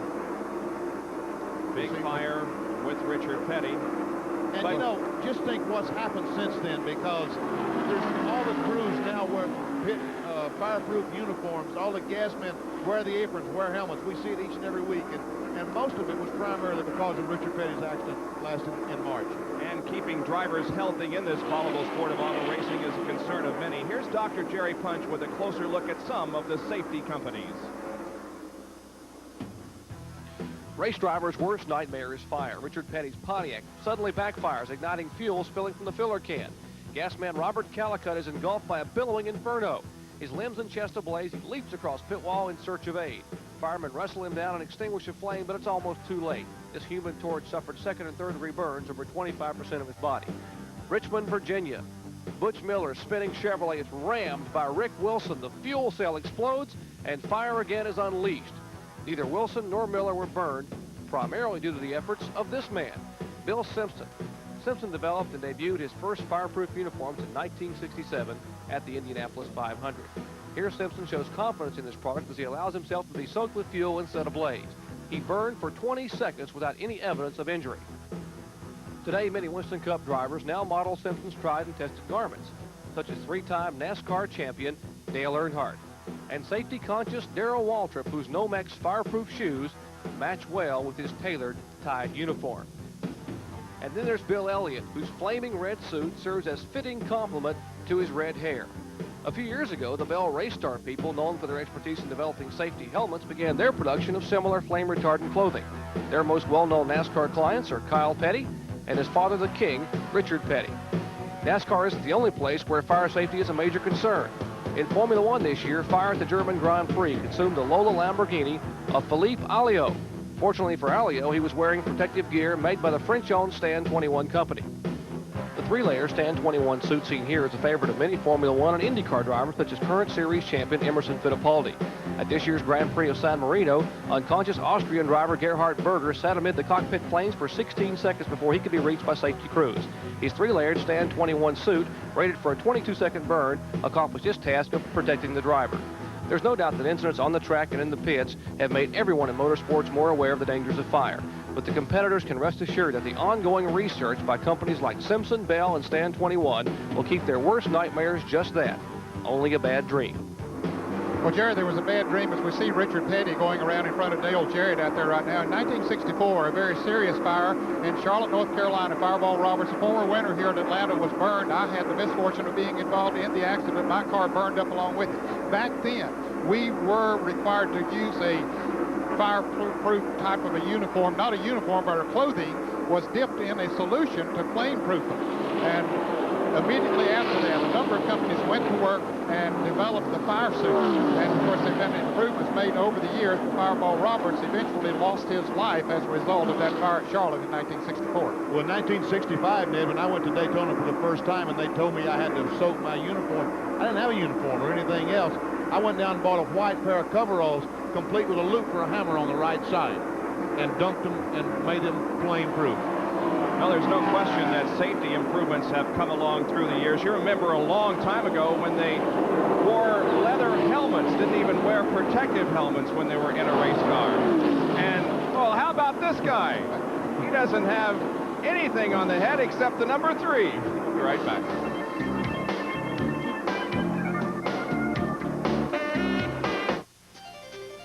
If you love cars, you'll love Auto Week, the news weekly of motoring. Every week, Auto Week puts you inside the world's most exciting cars. GTs, sports sedans, collector cars, 4x4s, front drivers. Auto Week makes you an insider with industry news, personality profiles, old cars, columnists, the best classified anywhere. And nobody covers racing like Auto Week. You get the fastest coverage of Formula One, sports cars, stockers, Indy cars. It's all in Auto Week, the news weekly of motoring every week. Now get a year's subscription to Auto Week. Call 1-800-554-3000 and get 52 issues at the basic price of just $23. Save 77% off the newsstand price. 1-800-554-3000. Operators are standing by. Call 1-800-554-3000 and let Auto Week put you in the driver's seat every week. The product, the vehicles, the testing grounds, the results. STP oil treatment is the edge. Back at Atlanta International Raceway, where Dale Earnhardt is just making a shambles of the Atlanta Journal 500. He passes Ricky Rudd, and that means that there are now only 7 cars in the lead lap. Dale Earnhardt is well out in front of the Atlanta Journal 500. The 66 and 2 cars are in a battle for position. The 66 car right now driven by Rick Mast, and of course Ernie Irvin in number 2. This is the battle for 15th position. Now that 66 car of Travis Carter will be driven next year by Butch Miller. And they've announced that Banquet Foods will be the sponsor on a Chevrolet automobile. Got to be a great break for Butch Miller, who has performed so well in ASA and has driven in a few Winston Cup races. And his crew chief is going to come with him. Travis Carter is going to take the team manager thing. His crew chief will come with him. And there is Mark Martin in number 6, who is in 17th position. 1 lap down. Let's move inside with Mark Martin. Now, remember we talked about the glare. Now, it's relatively cloudy here this afternoon, but let's find out how bad the glare is as we ride with Mark Martin. So far, so good. Not any glare at all going in turn 3. Just a little bit of a dirty windshield. But this afternoon, if the clouds go away with that dirty windshield, it's going to be almost impossible to see. But it seems your eyes sort of adjust to that dirt as it builds up on the windshield, Benny. I remember running dirt tracks back then, and it'd get to where people, after the race, say, how in the world could you see anything through that windshield? And, you know, you were seeing all the time. I guess your eyes just adjust to it to some degree. Ricky Rudd is in the pits. Bill Elliott has gone back out on the racetrack to update his fans. Rudd was, just before Dale Earnhardt lapped him, was running in the lead lap, but now he is going at least another lap down. Bill Elliott, as we said, had gone back out, but he's running very slowly on the track again, apparently headed back into the pit area. Indeed he is. He's just entering pit road right now with a very slow race car. Ricky Rudd pulls back out onto the racetrack. And here comes Elliott, not down pit road, but instead behind the wall. So What a difference a year makes for Bill Elliott, who last year at this time won the Winston Cup Championship. He came into this race this year in 5th position in the points and has been having trouble all race long. Here's Rob Barroso and Derry Cope wheel to wheel off of corner number 4. Your Busch Grand National champion in number 20, who next year will have a full-time Winston Cup ride, and the number 10 car of Derry Cope, and they are battling for 20th spot. Derry Cope is sponsored by Purelator. They're hopeful that Purelator will come back next year as a sponsor on that Pontiac. And we don't see the sponsor on Rob Moroso's car, but it's going to be Crown Petroleum. And Moroso slows and dips down to the pits coming in turn 3. For Swisher Sweets, his sponsor on the Busch Grand National Circuit, sponsoring that car here with associate sponsorship from Prestone. Something happened to Dick Trickle. He's slow going in turn 3. Boy, he was our 3rd place car, just having a fantastic race. And he also had a great race here in the spring. Well, the car faltered. It isn't nearly up to speed, but he stays out there. The car looks like it's running on 7 cylinders because he knows that there's nothing they can do in the pits. You just stay on the racetrack and get the best he can. And by the way, yes, Dick Trickle was announced yesterday. He is going to drive for Cale Yarborough in 1990, sponsored by Phillips 6060, the Petroleum Cup. We see the backfire now, the exhaust pipe on the 84. Yeah, that car won't last long that way, Benny, when it starts backfiring when you accelerate. No. And the car number next year, Cale Yarborough's car this year is 29, driven by Dale Jarrett, the Hardy's Pontiac. It will be number 66 next year, and the front end, I'm not really sure. Pontiacs. They will continue to race Pontiacs, yes. Now a lot of smoke coming from the Dick Trickle car as here comes Dale Earnhardt, whose GM Goodwrench Chevrolet is running flawlessly, staying in front off the field with 139 laps in the books. Average speed of the race is 142.688 miles an hour.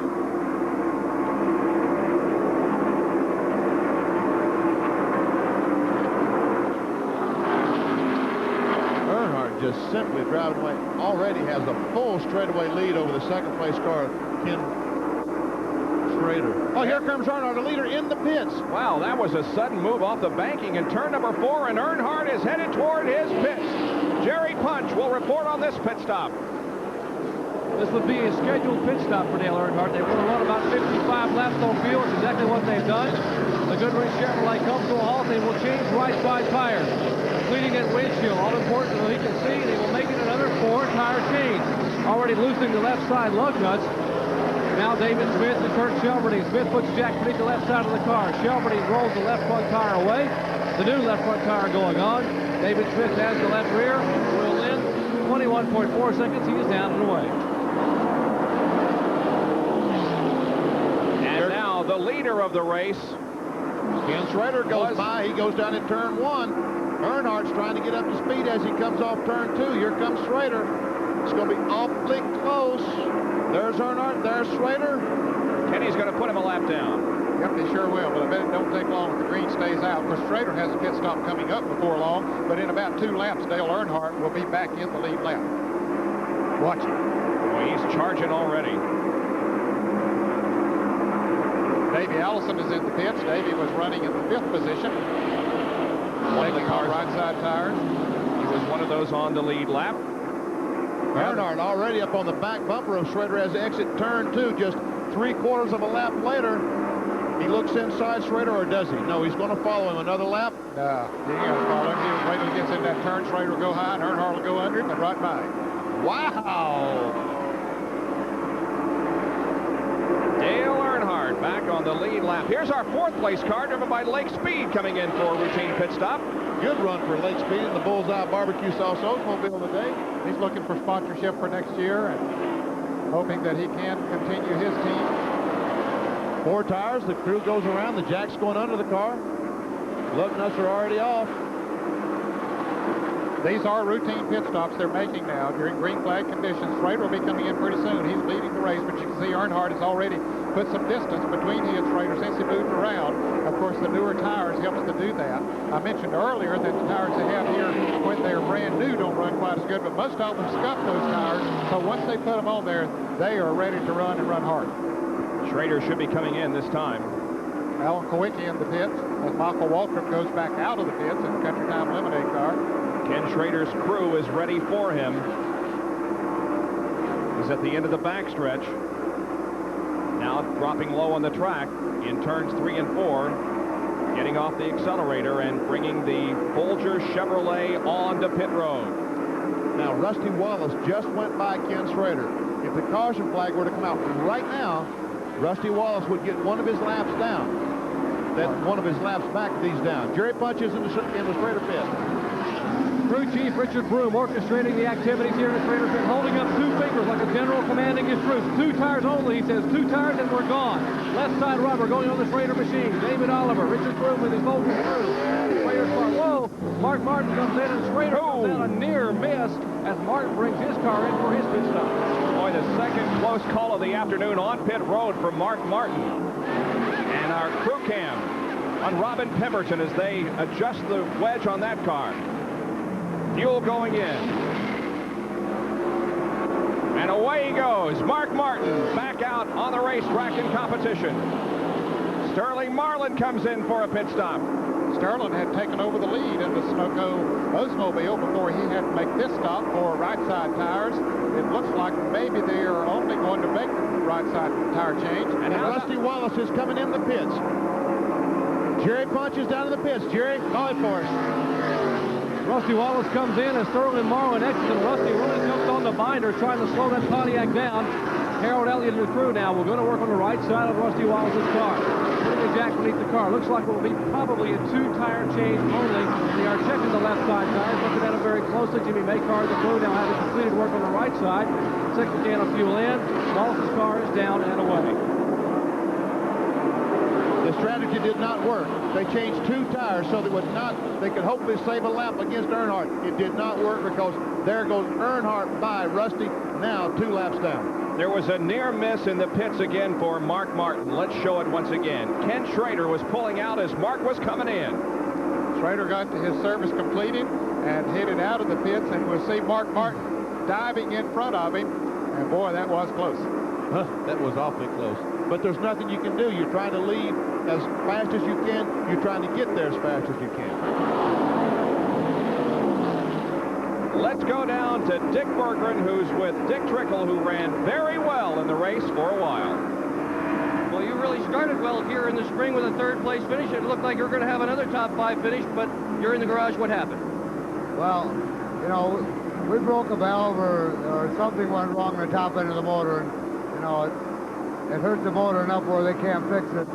But we're just proud to, you know, run good enough to stay up with these boys, and, you know, hopefully we got a little season off here. We did run good. We didn't get a good finish, but, you know, Jimmy had the car real close. We had a little bit left yet because we were a little bit tight, and we were going to lose it up as the day went along. I got to get the Stavola Brothers, Bill Highlight Buick, you know, AC Slotman, everything else. Jerry Punch, Kenny Schrader coming in for a pit stop. He just made a stop, Dick. Richard Broom. Richard, you just made a pit stop left side tires, but now you have another problem. Well, we got a vibration, and I don't know exactly what it is, but if it don't get any worse, we're going to leave him out. So you think you'll have to come back in possibly an unscheduled stop? There's a possibility. I don't know. We're just riding it out to see what we got. Richard Broom, the crew chief for Kenny Schrader. They cannot believe the misfortune they have had today, and believe it, they're still on the lead left, running pretty well, but a serious vibration now on the left side of that car. Schrader plagued with that vibration throughout the race. Dick Trickle, by the way, 48 years old, will undoubtedly be the 1989 Winston Cup Rookie of the Year. We'll be right back.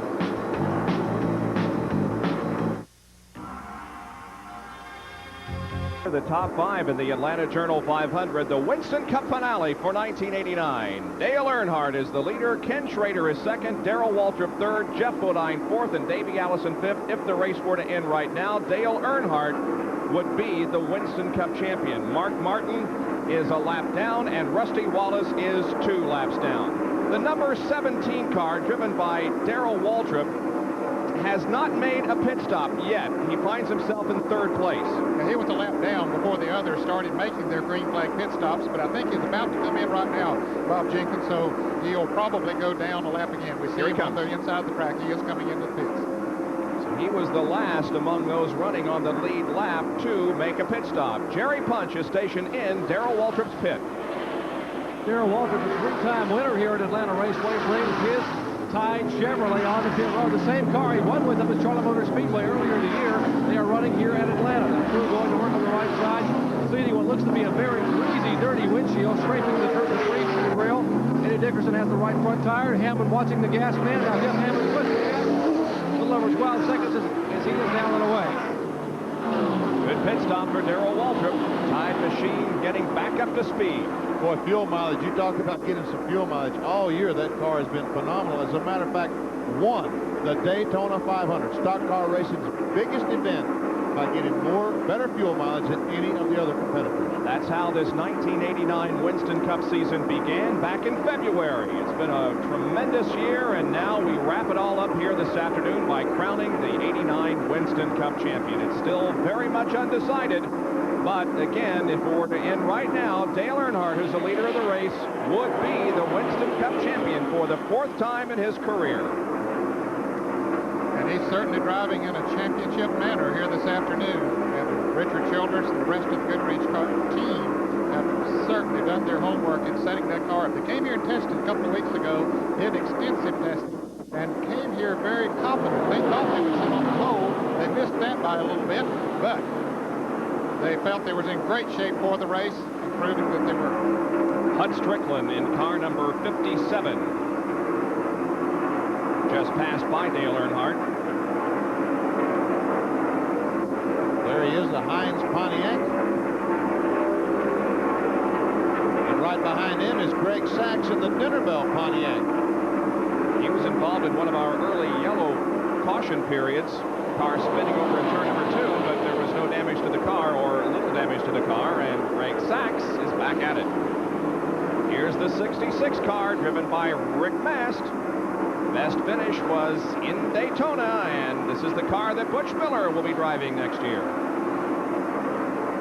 Rick Wilson in his final run in this machine. Phil Parsons will be in this car in 1990. And we talk about highway car number 10 just a moment ago being passed by Ken Schrader.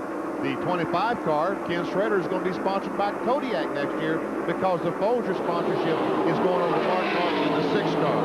And 10, Derry Cope Automobile, sponsored by Purelator this year. Again, hopes next year that Purelator will be back. Car owned by Bob Whitney. And they're going to Chevrolet next year with that team, going away from the Pontiac. And I'll tell you what, Derek has shown some real flashes of brilliance at time this year in the Winston Cup circuit. Rusty Wallace, 6 wins in 1989. The points leader going into this race. He is in 20th position at the moment. He needs to finish 18th or better. Harry Gant has been off the pace all afternoon from the Perry drop of the green flag. He did win a race, though, earlier this year at Darlington. And Harry Gant has had some spectacular runs this fall in that Skoal Bandit, but not today. He's made several pit stops, and as you said, really not up to speed at the beginning. Well, the next car we'll see will be Rob Moroso, the 1989 NASCAR Busch Grand National champion, driving the Swisher Sweets Oldsmobile here today, but he'll be in the Crown Oldsmobile, 1990, running for Rookie of the Year. And what a career he has ahead of him. Ricky Rudd in number 26. This is the final race in this car as he changes teams for 1990. He'll be driving the 5 car that is now driven by Jeff Bodine, sponsored by Levi Garrett. It will still be number 5, but it will be sponsored by Kodiak, who is now Rusty Wallace's sponsor. Rusty Wallace's car, number 27, will have Miller Genuine Draft as a sponsor. You'll see the Tide number 17 next year, again driven by Darrell Waltrip. 6 wins this year. Great year for Darrell, 4th in the point standings. The Kroger Pontiac, Ernie Irvin. The plans for this team and Ernie is still up in the air. There's a couple of people trying to put situations together that would involve Ernie Irvin, but we don't know what's going to happen. Well, the sponsorship goes away on this car for 1990. Dave Marcus will lose the Lifebuoy sponsorship, but he'll be back. Yeah, he said he would be back. He says he only needs $650,000 to $700,000 to run the full circuit. You know, the others talk about millions of dollars. Dave said I'd do it for about $650,000. He only has 4 full-time employees. Neil Bonnet currently running 8th here at Atlanta. His best 89 finish was at Rockingham, a 6th.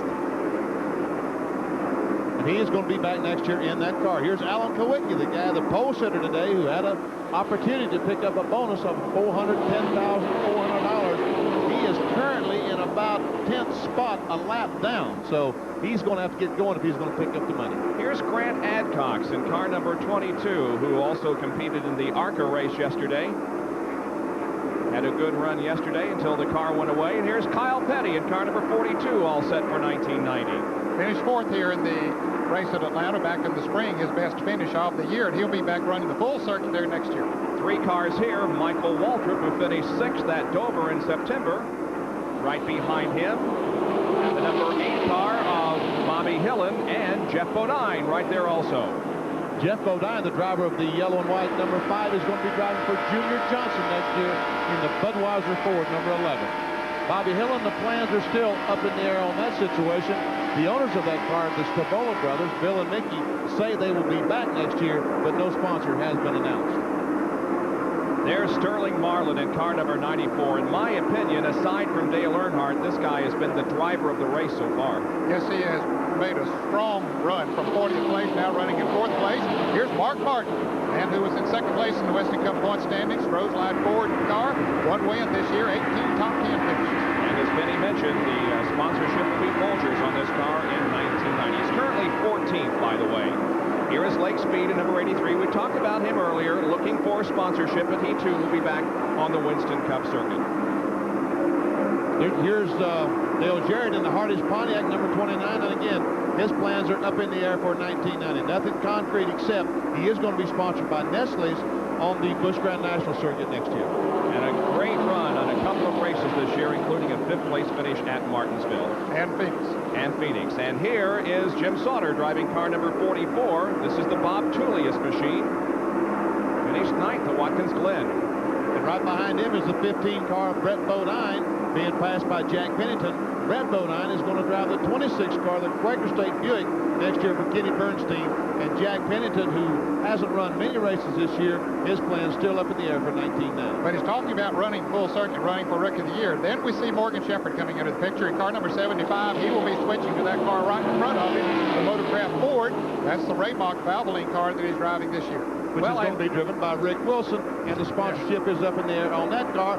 And we're back to Dale Earnhardt, who's going to be right there in that same car. I hope you wrote all that down, because there's going to be a quiz later in the show. A lot of changes being made for 1990, but you can bet it'll be another great year of Winston Cup competition. We're at Atlanta International Raceway for the final event of the year, and we'll be right back.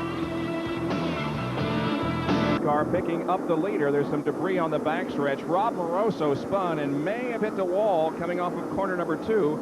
Here is Rob making his way to the pit area. Yes, indeed, he made contact. There's some damage there on the rear of the race car. It looks like all the tires are flat. Certainly the right side tires are flat, and there is a lot of damage to the right rear. Here's a replay. Here's a replay as Moroso goes around. And he does make some contact with the left side of the car. I would dare say that he blew a right rear is what caused that problem to begin with, because it looks like the tire came off and blew the right rear quarter panel away. And there were a lot of cars very close behind him, but everybody got through.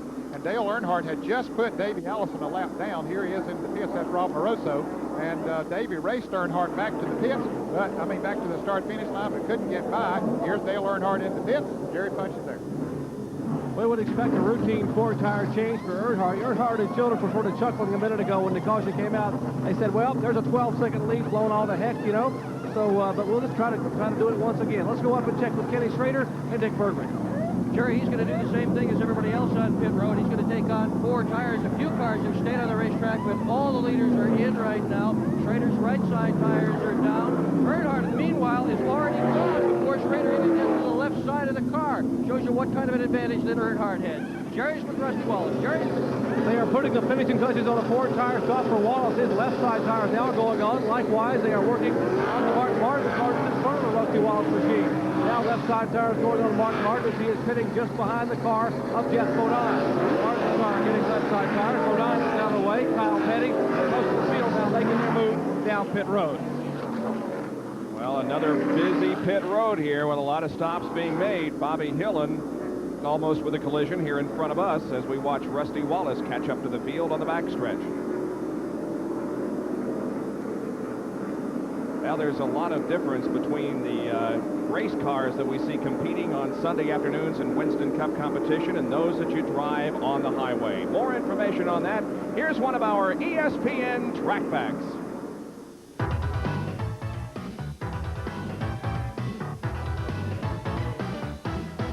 Track facts are brought to you by the Robert Bosch Corporation, makers of Bosch Platinum, the ultimate spark plug. 2 weeks ago in Phoenix, Arizona, during the running of the AutoWorks 500, 2 drivers fell out of the race with, quote, clutch problems. But what happened to Ricky Rudd and Neil Bonnet was that the transmission got hung in 4th gear and they tried to slip the clutches. You can't do that in a Winston Cup car. Let me show you the difference in the clutches. This is the clutch they used to use in Winston Cup racing. See how big it is? This is the clutch they use today, 7 inches across. There's no springs, no cushion at all. And the lining is a metallic lining. When they try to slip this clutch, it gets very hot and will not grip again. Therefore, when you slip the clutch because of a transmission problem, you end up with clutch problems. Back at Atlanta International Raceway, where we are under caution once again in the Atlanta Journal 500 for a spin involving Rob Moroso. 173 laps are completed, and we'll be back in just a moment. 1982, Darrell Waltrip wins the Winston Cup title. Darrell and the Dew Crew won 12 races in '82, including both at Talladega, en route to his 2nd straight title, edging Bobby Allison by 72 points. We're reliving some of the great races and moments from the 1980s here in the final race of the 1980s at Atlanta. If the race were to end right now, Rusty Wallace would be the Winston Cup champion. He has moved up to 17th, helped by attrition. Mark Martin, 2nd in points, is 13th, and Dale Earnhardt is the leader of the race. Let's go to Jerry Punch quickly. Let's update the folks at home about Bill Elliott's situation. Dan Elliott, what's the problem? We broke a rocker arm stud, and it's broke off down into the head, and we can't get it out to repair it. We're running on 8 cylinders, so we just took the rocker arms off that cylinder, and we're running on 7. 7 cylinders for Bill Elliott, and a long afternoon left here at Atlanta. All right, thank you, Jerry. Dale Earnhardt will be the leader when we go back to green here. He has led 158 of the 175 laps, and he has almost clinched the lap leader bonus. If he can lead 8 more, he will have led the most laps, regardless of what happens in the rest of the race. Here comes the field off the 4th corner, and the green flag flies once again. We see Davey Allison alongside Dale Earnhardt trying to get by Earnhardt to get a lap back, but no one's been able to pass Dale Earnhardt all day. It looks like Davey Allison is going to have about the same success everyone else has had. And Davey's running in 5th place. There are only 4 cars in the lead lap now. Earnhardt, the car number 25 with Ken Schrader, Jeff Bodine, car number 5, and Shirley Marlin, car number 94 on the lead lap. Davey Allison running 5th, 1 lap down. Rusty Wallace is 2 laps down. Here comes Davey. Right behind Ken Schrader. And Rusty Wallace up there trying to catch Earnhardt to get by him and get a lap back. Is this wise, Ned? Well, yeah, I think he needs to get a lap back if he possibly can, even though he's in position right now to be the Winston Cup champion if the race should end right now. But if he can do it and not take any unnecessary chances, okay. But if he passes Dale Earnhardt, he's going to have to take some chances. Actually, it looks like that Earnhardt might have pulled away from him a car length or 2 from the last lap, so I don't think we're going to worry about Rusty Wallace going up and battling with Dale Earnhardt. No, I don't think so either. Earnhardt's car is just working so well. After 2 or 3 laps, just heating the tires, he just drives away from everybody. We saw him this way earlier in the year at Dover, Delaware, when he absolutely dominated the race up there, and he had the car set up the same way here today, where he's complete domination. Ken Schrader in 2nd position. Where's Mark Martin? Here he is, trying to thread his way through traffic once again. He's on the low side of Dave Marcus. This has not been one of Mark Martin's better weekends. He qualified early back in 20th, and he just has never found that handle that you need to get around the racetrack like Dale Earnhardt's getting around the racetrack, like Ken Schrader's getting around the racetrack. Mark Martin just simply has not found it this weekend. And Ben, it was interesting. He came down here and tested, like Dale Earnhardt did, had the track to themselves, and just really set the thing on fire, was running some tremendous speeds. Came here with a lot of confidence, figured they was going to blow the doors off of everybody. What happened? Track change? Temperature different now than the testing? I think that the track change, the temperature change is probably one big reason that they lost the handle. But, and again, I've asked them, Jack Rouse, Steve Mill, Mark Martin, they really don't have an idea exactly what happened. Yeah, he almost guaranteed people that he would be the pole sitter and win this race, but it hasn't gone well for Mark Martin so far today. He finds himself in 13th position at the moment. There's Alan Kowicki racing to the high side of Kyle Petty as they come off of corner number 4. Alan Kowicki is a lap down in 12th position. And it looks as if the chances of him winning the Unicount money are pretty slim at this point. He's got to get the lap back, but I think one of the important things that we have to mention is this Unicount money is going to roll over until 1990. Boy, that will be exciting when we go to Daytona for the Daytona 500. Be worth $212,800 in Daytona. Boy, look at this. But at least the bonus that the folks here at the Atlanta Speedway won't roll over, so as you mentioned, it'll be 200. How many? 212? $212,800. Oh, Wicky's sideways. Almost takes Derek Cope with him. Oh, man. And Mark Martin, I know he had to hold his breath on that situation. That's right. Now here comes Bobby Hillen alongside Mark Martin, driving by him with ease. And Martin, Bobby Hillen goes by the 71 car driven by Dave Marcus. We're trying to get by him. Let's take a look at that again. Now watch this. You remember when I talked about the car going in the corner with a car on the outside of it? Look what happens. When you don't have that air up there, the car just simply goes sideways. When there's another car there, it's very dangerous in Atlanta. Michael Waltrip didn't have any problem sticking the nose over out there, moving right around the car number 7 of Alan Kowicki. Here's Dave Marcus slowing down in the Life Boy Chevrolet. He was the 16th place car, and he's coming in for a stop now. And again, all this attrition that we're seeing is playing into the hands of Rusty Wallace, because every car that falls out of the race just makes it a little bit easier for Rusty Wallace to win the championship. He's taken the wide turn and is going to pull behind the wall. Dave Marcus. Well, you're exactly right. As long as Rusty Wallace can stay out there and the cars keep falling out, the better his chances are of winning the Winston Cup Championship. He doesn't care if he finishes 10 laps down the field as long as he finishes 17th or better. You know, you said a moment ago that he is running 17th. If the race were to end, he would win. What would he win by, Kenny? 3 points or something? He would win the championship by 3 points. Well, that's closest, I guess, it's ever been. But, you know, right now, Dale Earnhardt is not driving away from Rusty Wallace. In fact, Wallace might be gaining a little bit on him. Now, Earnhardt might be playing with him a little bit. Don't know, but maybe Wallace has found a little speed, or Earnhardt might have dropped off a little bit from what he was running earlier. Boy, there is so much at stake here this afternoon. There's $1 million waiting the Winston Cup champion, plus all the prestige that goes with it. Dale Earnhardt, what would it mean to you to win the Winston Cup title? Well, we've won, 3 championships, and we've lost the 88, and we ended up 3rd behind Rusty and Bill. And this year we've been so competitive, and we led the championship, and to have it taken away from us the way we've had it in the last 3 or 4 races is been a little tough on us. It'd be great to come back and win it in a long shot. But the guys just worked really hard for it. But everybody's worked hard, and everybody wants to win that championship. Well, as Dale Earnhardt is telling us what it would mean for him to win the championship, we see Rusty Wallace pulling alongside and trying to get one of his 2 laps back, but now he falls in behind Dale. Ken Schrader is not too far behind those 2 cars. Ken running in 2nd place. Of course, Rusty Wallace 2 laps down, trying to get in position to be just 1 lap down. Remember the last time we saw him racing this way at Rockingham? Boy, you just got to hold your breath here while these 2 are running together, you know it. Jerry, you've been down in Earnhardt's pit. Is he having a problem? Apparently a very minimal problem right now. Car owner Richard Childers told me that Dale says these set of tires they put on the car has cut the car very, very loose. He cannot run the car on the bottom of the racetrack. Therefore, the primary area where he had everyone covered before was in the turns. And if you got them covered in the turns in Atlanta, you got them covered, because this track is 1 mile of turns and only a half a mile of straightaways. That's where Rusty Wallace is now making up some ground, trying to go by as he just did last lap.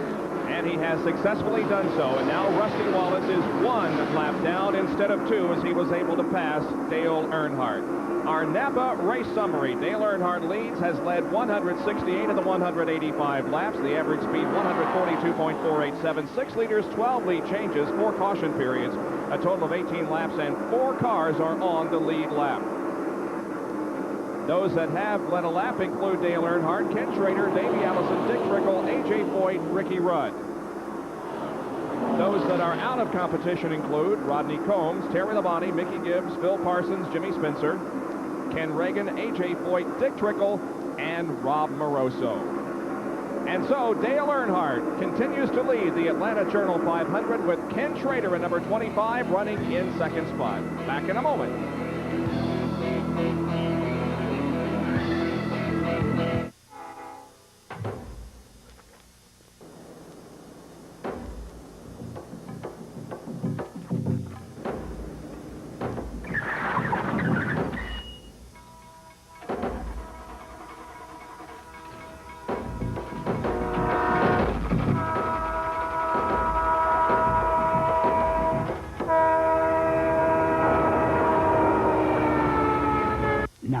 Because there are no unimportant parts.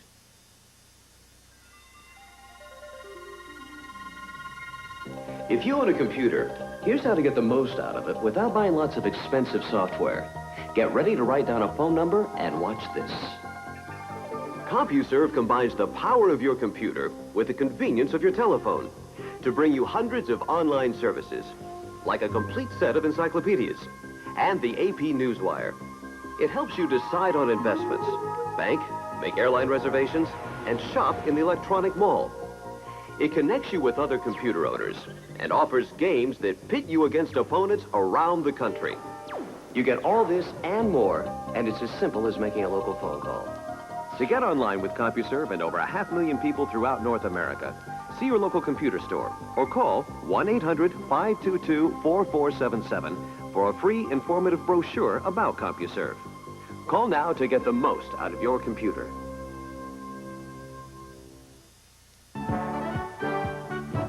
'83, the final race of the year at Riverside. Bill Elliott in car number 9 charges past our own Benny Parsons in turn number 9 at Riverside to take the lead late in the race. Moments later, the rain, which had threatened all day, began to fall, and the race ends under caution with Elliott taking his first Winston Cup victory after finishing second 8 times. The Winston Cup title goes to Bobby Allison, his first and only championship. Another memorable moment, and coming up at 4:30 Eastern Time here on ESPN, World Cup Soccer, USA versus Trinidad and Tobago. So be sure to be with us for that at 4:30 this afternoon here on ESPN, and then settle back tonight at 8 o'clock for some NFL action. The New York Jets against the Indianapolis Colts in the Hoosier Dome. That's at 8 o'clock tonight Eastern Time here on ESPN. Well, the leader is Dale Earnhardt in car number 3. The 27 car of Rusty Wallace is ahead of Dale on the racetrack, but Rusty is 1 lap down in 16th position. And if the race were to end right now, Rusty Wallace would be the Winston Cup champion because he only has to finish 18th or better. We watch Rusty Wallace. There we see it. Rusty Wallace running 16th. Mark Martin 10th, and Dale Earnhardt is leading the race. We saw Rusty Wallace blow by Earnhardt just a moment ago. Dale Earnhardt has changed his line around the racetrack. You see, he's running higher on the racetrack than he was before. He's getting a better grip up there, and he's coming back up on Rusty Wallace. Another piece of information there in the graphic we just showed you, 10 cars out of the race. Very important because the more cars that fall out, the easier it is for Rusty to win the title. Darrell Waltrip in car number 17 is 1 lap down, and his brother is just ahead of him in the yellow number 30 car. Michael is and Darrell are battling for 7th position. And here comes Alan Kowicki in car number 7. He's also in this fight. Yeah, he wanted to get in with that brother Acker, or sort of split them up a little bit there. He moves around Darrell. That was for position as he moved around the Tide Chevrolet.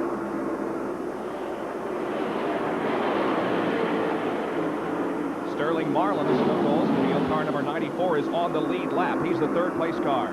And there's Earnhardt and Wallace once again. And Earnhardt pulled back up on the back bumper. Rusty Wallace trying once again to put him 2 laps down. Watch how high that that Earnhardt is running. Let's get down to Dick Berggren, who has some information on Rusty Wallace. Rusty, Bob Jenkins, but a lot of the competitors here get worried around mile 300. Why? There's a mysterious engine ailment that has plagued many of the teams, including Rusty's team this year. And it's plagued Jeff Bodine's team. Bodine has lost 4 valves, all on number 6 cylinder, all exhaust, right about lap 300. Rusty's lost 3 of them. They've been split between number 6 and number 8. Now, nobody seems to know why this is happening. Some guys can avoid it, but some guys can't. The concern in Rusty Wallace camp, obviously, is will it happen to us? They don't even want to talk about this valve situation. But there's only 2 suppliers of valves for the Winston Cup, so you don't have an awful lot of choice about what to do. But one of the guys that's got an interesting solution to the problem is Jack Roush, who builds Mark Martin's engines. He is designing his own valves. He is buying them in lots of 1,000.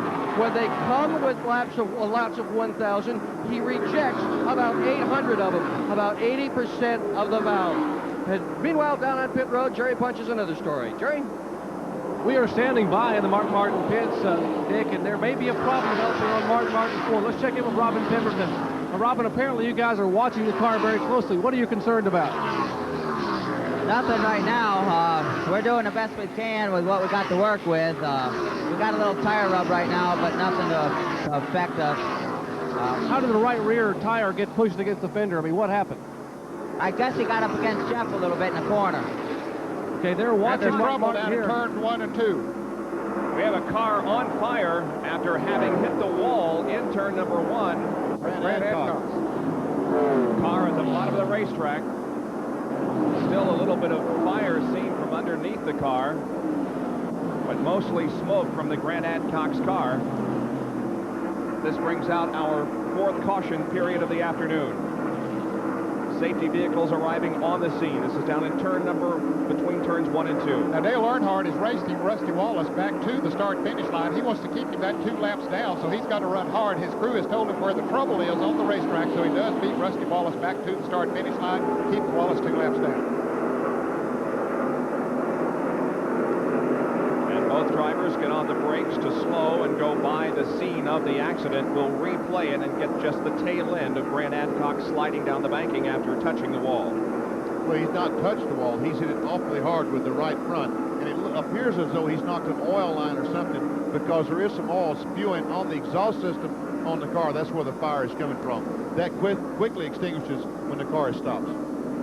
So 203 laps are completed now, and the caution flag is back out at Atlanta International Raceway on this November afternoon in which we wrap up the 1989 Winston Cup season. We'll see them coming into the pits this time around and expect a 4-tire change from the Dale Earnhardt crew. As you can see, they have the sign lifted very high for him, so he'll know where his pits are.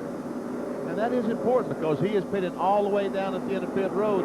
They get that sign way up high. He's able to pick it up right away and judge where he has to stop. Some other guys who do not have that, it's hard to judge where you're going to stop, because all you see is a mass of humanity. All right, here comes Earnhardt, and Jerry Punch is right there. Goodrich Chevrolet comes in, and they will, as Ned indicated, they will make a 4-tire change here down on the leader's car. Right front tire going on, Kurt Shelburne into the crew. And Rusty Wallace also getting right side tires, and they are making a 4-tire change on Wallace's car as well. Bodine is in, and Mark Martin is in front of Rusty Wallace. Now the Jack putting the left side of the Wallace car. Left side tires going on the Earnhardt car. Left rear lugs going on. Let's go up to Dick Berggren in the Kenny Schrader pit. Well, Jerry Schrader's crew has been a bit behind Earnhardt, who's going now, and they're just now getting the left rear tire. Schrader, who drops.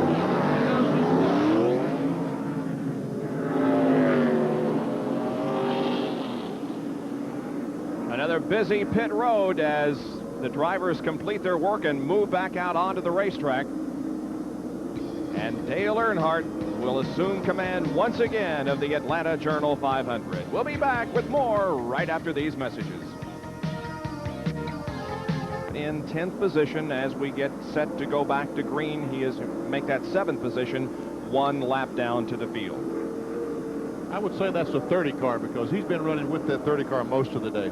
And Rusty Wallace is in 16th position, 2 laps down, but again, he only has to finish 18th or better to win the Winston Cup. Dale Earnhardt is doing all he can to win the Cup because he is leading the race and has led the most laps.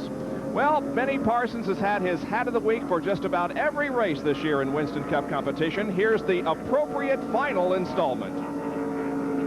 This afternoon about 5 o'clock, there's going to be a race car driver's dream come true.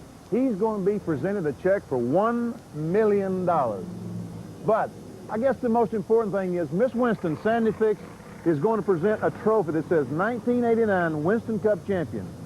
Which one will it be? Dale Earnhardt? Mark Martin?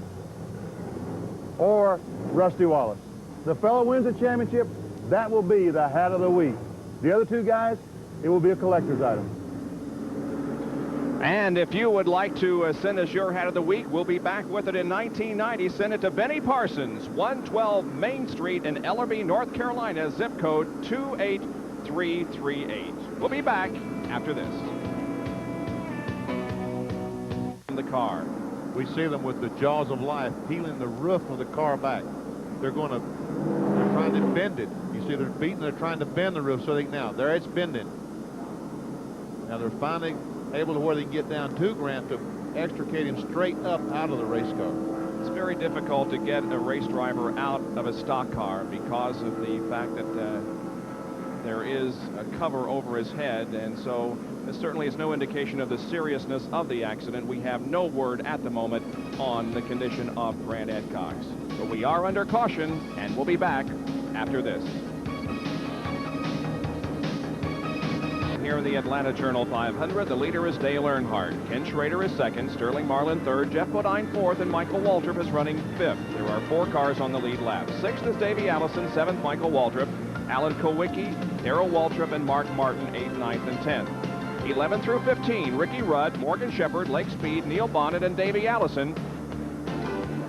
And then 16 through 20, Rusty Wallace, Ernie Irvin, Derek Cope, Dale Jarrett, and Harry Gant.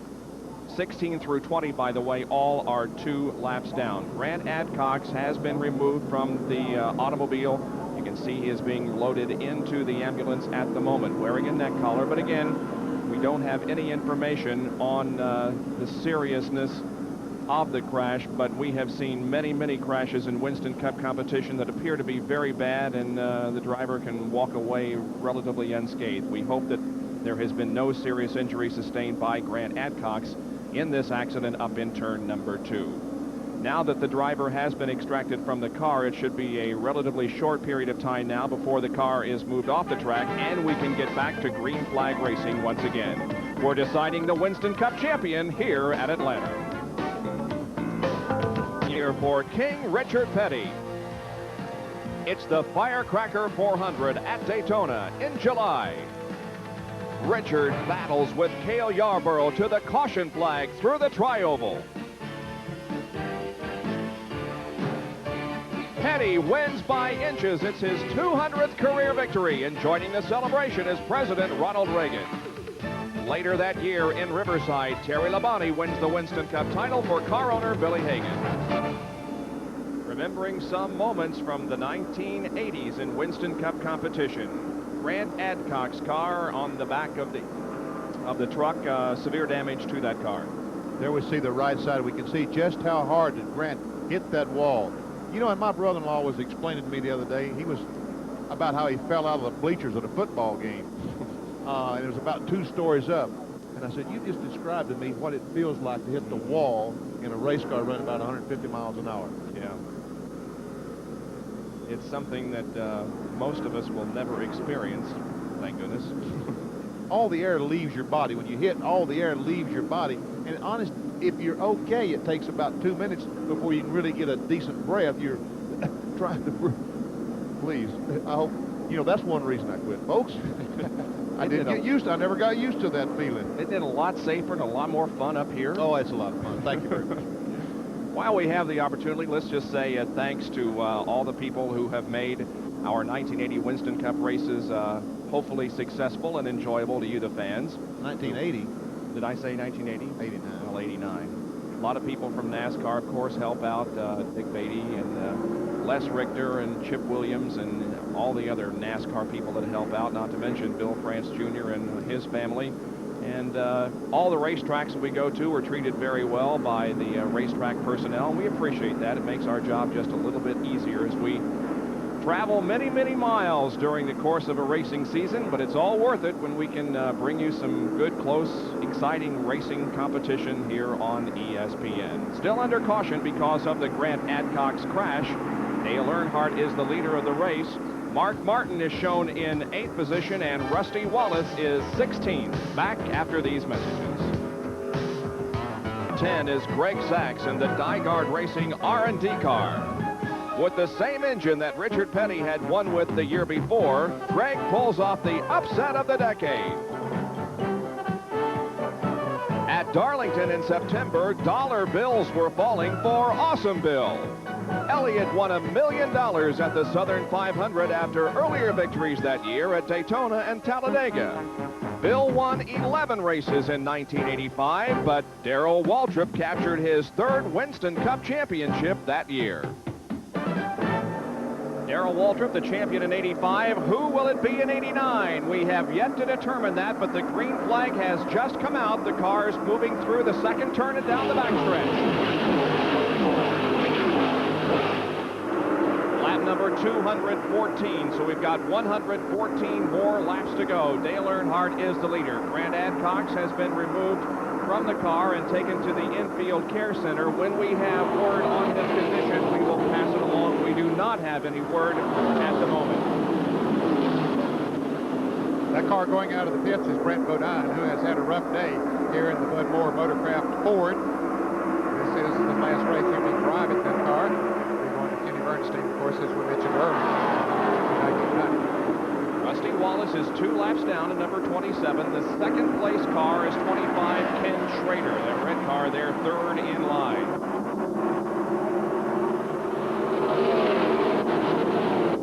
Despite that vibration problem that Schrader has experienced all day, he has still been very competitive. The number 66 car of Rick Mast showing a lot of smoke from the back of that car.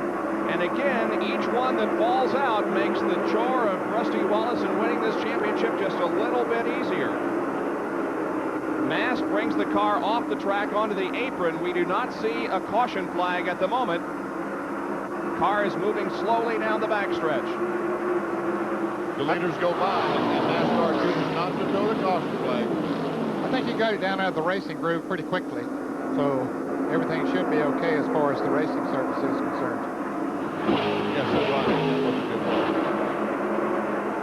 Well, watch the action on the track. Bill Elliott comes in, and here is Darrell Waltrip slowing in the Tide machine. What did Dick Berggren say about the mystery of the 300-mile mark? Oh, man, we've been 25 miles, and all of a sudden 2 cars in the last lap slowing dramatically.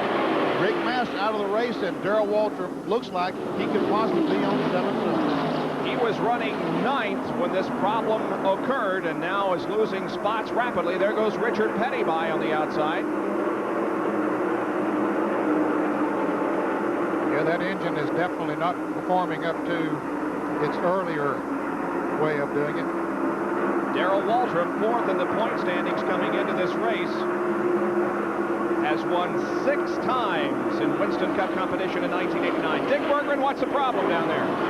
Well, it's something wrong with the carburetor. They're not entirely sure what it is right now, but if it's carburetor, at least that's something they can fix. And they do have a carburetor here in the pits. They're getting ready to put it on if they do decide to bring him in. But the car is just fluttering, blubbering. It's not running properly, and they think it's a fuel carburetor type problem. So the guy that won the Daytona 500 to start off the 89 season is in trouble here in Atlanta. But, Bob, I think his 4th position is pretty secure as far as the point standings are concerned. He had a 119-point lead over Bill Elliott coming into this race. And, of course, the problems that Bill Elliott has had here today has him many laps down. So I think Darrell's secure as far as that fourth place in the point standings is concerned. We're watching a great battle for position from Mark Martin's car. Just ahead is Alan Kowicki, also involved in this. Kyle Petty in number 42, the 30 car of Michael Waltrip. All four of these guys are battling for position. This is 5th, 6th, 7th, and 8th. You're right, Bob. This is a great race. Cars evenly matched, all running in about the same place on the racetrack. Mark Martin trying to look on the inside, and Kyle Petty putting a little bit of distance on his competitors. Kyle Petty had a tremendous run going today in that Peak Pontiac. Yes, he has run very strong in that car. He is a lap down, got caught in that early green flag round of pit stops. He had made a pit stop when Dick Trickle had not, and that put him a lap down, but he has run with the leaders ever since.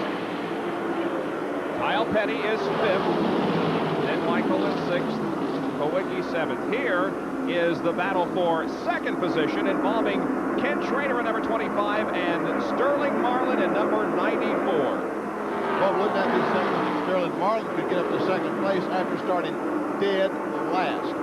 42nd starter today. He qualified 6th. But as we said, he crashed his car in practice on Saturday morning, had to resort to a backup car in NASCAR rules. When you do that, you must go to the rear of the field. As we watch Kowicki trying to go inside Michael Waltrip's car. That's Kowicki in the 7-0X, Michael Waltrip in the yellow number 30 Country Time car. That's 5th, 6th, 7th, and 8th positions that we're watching there now as Alan Kowicki tries to take over the 6th position from Michael Waltrip. Looks like he has it. Yes, indeed, he does. Now let's watch Mark Martin, but look at Michael Waltrip battle back on the outside. It's 3 abreast coming off the 4th turn. Mark Martin is on the inside, Kowicki in the middle, and then Michael Waltrip. Mark Martin backs out. Yeah, I think he decided that was not the smart thing to do, to stay down there 3 abreast and let those guys race a little bit and try to pick a better time to move around.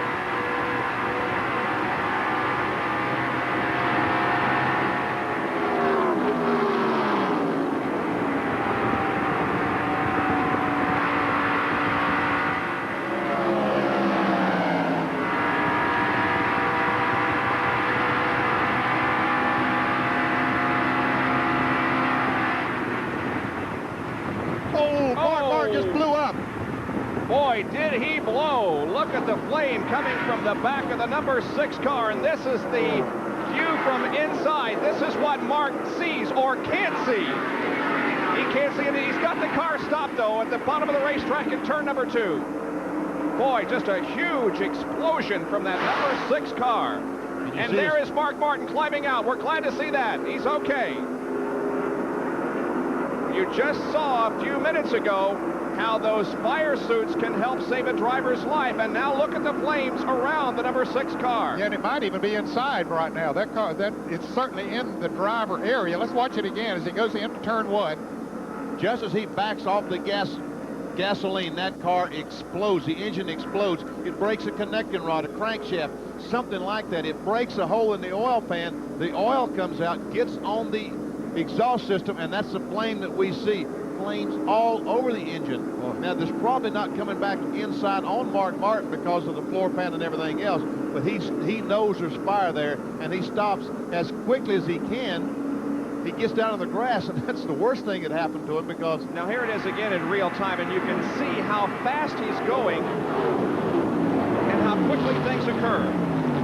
And we see the flames will not come up because the spoiler. Look how the flames is right behind the spoiler. It won't let it go back up on the deck lid and get inside the car. And the leader, Dale Earnhardt, comes in for a pit stop. Jerry Punch is there on lap 226. Dale Earnhardt brings the Goodrich Chevrolet to a halt at the far end of pit road. They'll lead routine pit stop for the Goodrich crew, a 4-tire change, cleaning the windshield. Let's go up and check in Kenny Schrader's pit. Same strategy up here, Jerry. This, by the way, is the same car that Schrader won Charlotte with, so it's a very, very good car. Schrader just taking a quick drink with it. Jerry Punch. Left side rubber completing the pit stop for the Goodrich Chevrolet. The car stalls now. He gets it refired. Let's go back up to Dick Berggren. They're still working on it up here, Jerry. They're still trying to get the left side tires on. Finally, there goes Schrader out with a peeler rubber off the Schrader moves back out. Jeff Bodine pulls out just behind Ken. And we look at the inside of Mark Martin's car. The fire extinguisher has gone off. You can see that there's a lot of that substance powder in there. The powder that they use in that. And Mark Martin now will finish third in the 1989 Winston Cup point standings. He was only 1 point ahead of Dale Earnhardt coming into this race, and as a result of going out, regardless of what happens to Earnhardt from here on out, he will be finished third. The Winston Cup championship hopes are gone for Jack Roush, but still a smile from his face. He has nothing to be ashamed of because this team has made a great leap forward in 1989. But there you can see from our in-car camera the remains of the Stroh Light Ford. And you know, Dick Berggren made a point earlier today about gear and RPMs, what Mark Martin had to do. And the RPMs that they turned that Stroh's Light Ford today, like 8,500, that's a bunch of RPMs. It did not take it today. Darrell Waltrip comes in for a pit stop. Let's go to Dick Berggren. This is going to be a long pit stop because they're going to change the carburetor on this one. And just before Waltrip came in, Jeff Hammond summoned his team, much as a quarterback would summon his team before a major play. He got them in a circle all around him, and he told everybody what they're to do. And if you can see this, there's about 6 wrenches on this carburetor right now. There's 4 different guys, 5 different men working on it right now, trying to get this carburetor changed. One other man wiping the windshield. It's going to be a long pit stop for Darrell Waltrip. He's likely to go down the lap. Jerry Punch is with Jack Roush in the pit. Jerry? Well, Dick, the mood is a little more solemn here in the Stroh's Light pit. And Jack, you got to be proud of the effort the team put forth and your young driver, Mark Martin. You gave it a good hunt today. Yeah, Mark did a real good job. We missed our setup a little bit on the qualifying attempt on Friday, and then thought we had the car right yesterday in practice, but it didn't do quite what we needed for it to do today. It looks like we broke our engine today. That'll be the first engine all year if that's happened. We're sorry we couldn't run all day, but we're real proud of our year. We've had a great year. Certainly enjoyed Stroh sponsorship the last 2 years, and of course Ford with their good Thunderbird. But we look forward to coming back next year, coming back real strong. We're going to test all winter, and we're going to keep our engines running on the dynamometer. Whatever happened today, we'll try not to let that happen again. A 2-year-old team for the first time in NASCAR history had a shot at winning the Winston Cup title. That team, directed by Jack Roush, it has now gone up in smoke. Their year is over, but they'll be back, as Roush said. And it's only the 4th DNF that Mark Martin has had in 1989. So that's just an indication of how successful this team has been. Again, a replay. Watch the car erupt at the end of the straightaway. Boy, did it erupt. And of course, we see the flames come out immediately from probably a broken oil line or something. Now let's watch it from the in-car camera, and we'll listen also.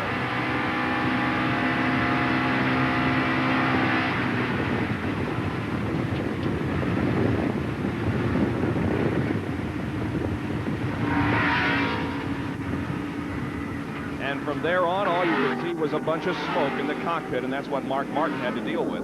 Man. And Bob, $105,000 difference in second and third in the Winston Cup point bonus at the end of the year, and $50,000 difference in the Unocal point money. So that was $155,000 just in bonus money that we saw go out the window there. That was a very expensive incident. Look, Darrell Waltrip has changed his carburetor already and back on the racetrack. Let's go to Dick Berggren, who has the carburetor.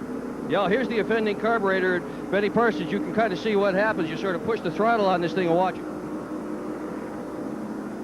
You only got 2 of them that are opening up, and that's the problem. He was running on half the carburetor, not the whole thing. These are very complicated pieces of equipment. The wonder is not that one fails. The wonder is that they work all the time as well as they do.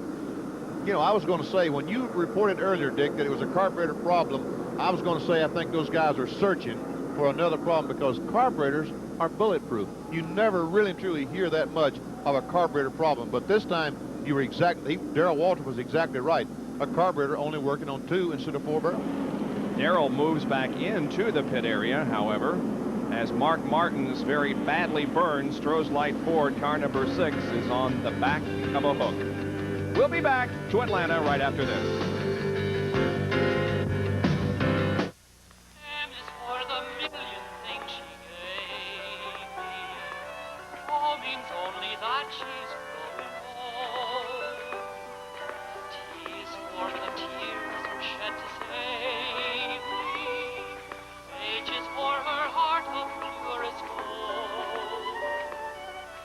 Moms in compact cars, like the hot little Dodge Shadow.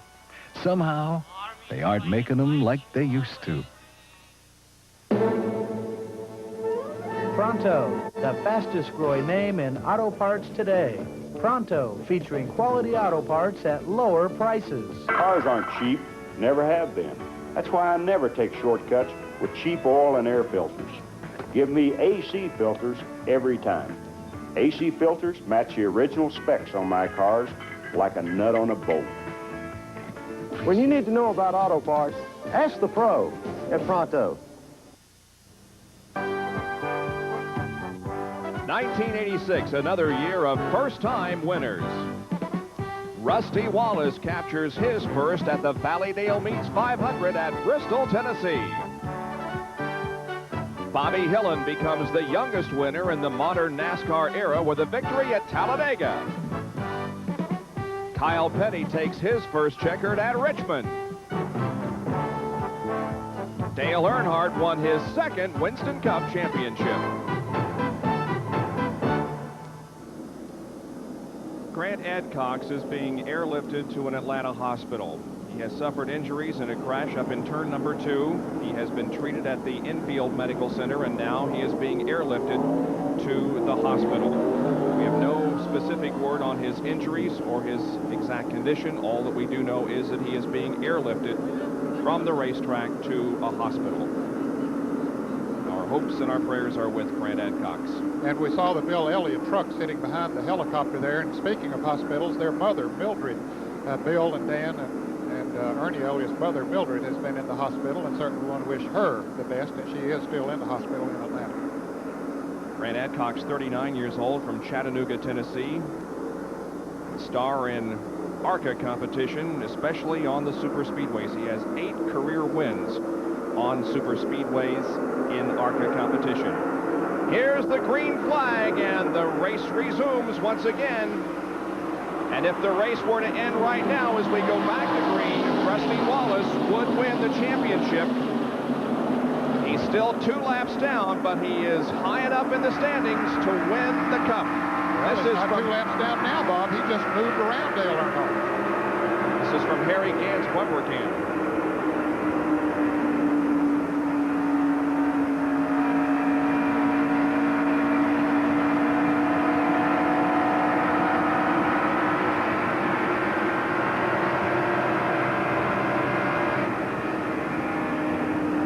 Ernie Irvin moves right in on Harry's car. It's Bobby Hillen Jr. in the other Miller car.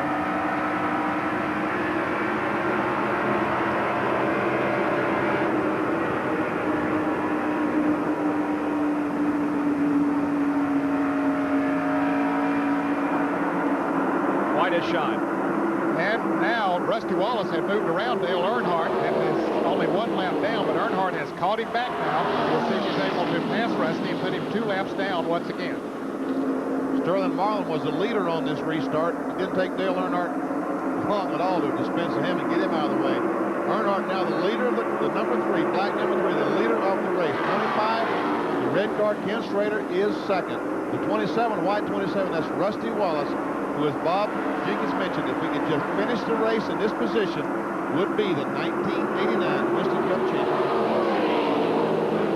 Sterling Marlin is the 4th car in line and is 3rd in the standings. So that's how close 1st, 2nd, and 3rd are running. And of course, Rusty is leading him down the backstretch. Now 1 lap down. There's Sterling Marlin up from last starting position. The other car on the lead lap besides these 3, Jeff Bodine, he's 4th. And there he is behind Sterling Marlin, not too far. The yellow and white automobile, that's Jeff Bodine. That looks like Darrell Walter behind him. That's not. That's Derek Cope in the Pure Leather Pontiac. We're inside Jeff Bodine's car as he chases down Sterling Marlin. You can see he has the tinted windshield on the right of his car and also at the upper part of the windshield. There's a big difference, even with as cloudy as it is, there's a big difference in visibility between the shaded side and the clear side. Yeah, they really didn't need it today, but they didn't know that when they started this race, and they knew how treacherous it was. Look here for the lead. Schrader going by Dale Earnhardt. Ken Schrader takes over the lead from Dale Earnhardt. Here comes Dale battling back on the outside. wheel-to-wheel competition. One of these guys going for the Winston Cup Championship, while Ken Schrader, who came in 6th in points, 71 behind Bill Elliott. And he might be able to pick that up today and move into the 5th position. Rusty Wallace is in 15th, so he has a 3-position pad at the moment. There are 90 laps to go. Boy, you can bet that he would like to have a lot more than that, because we still, as you indicated, have a lot of racing left this afternoon.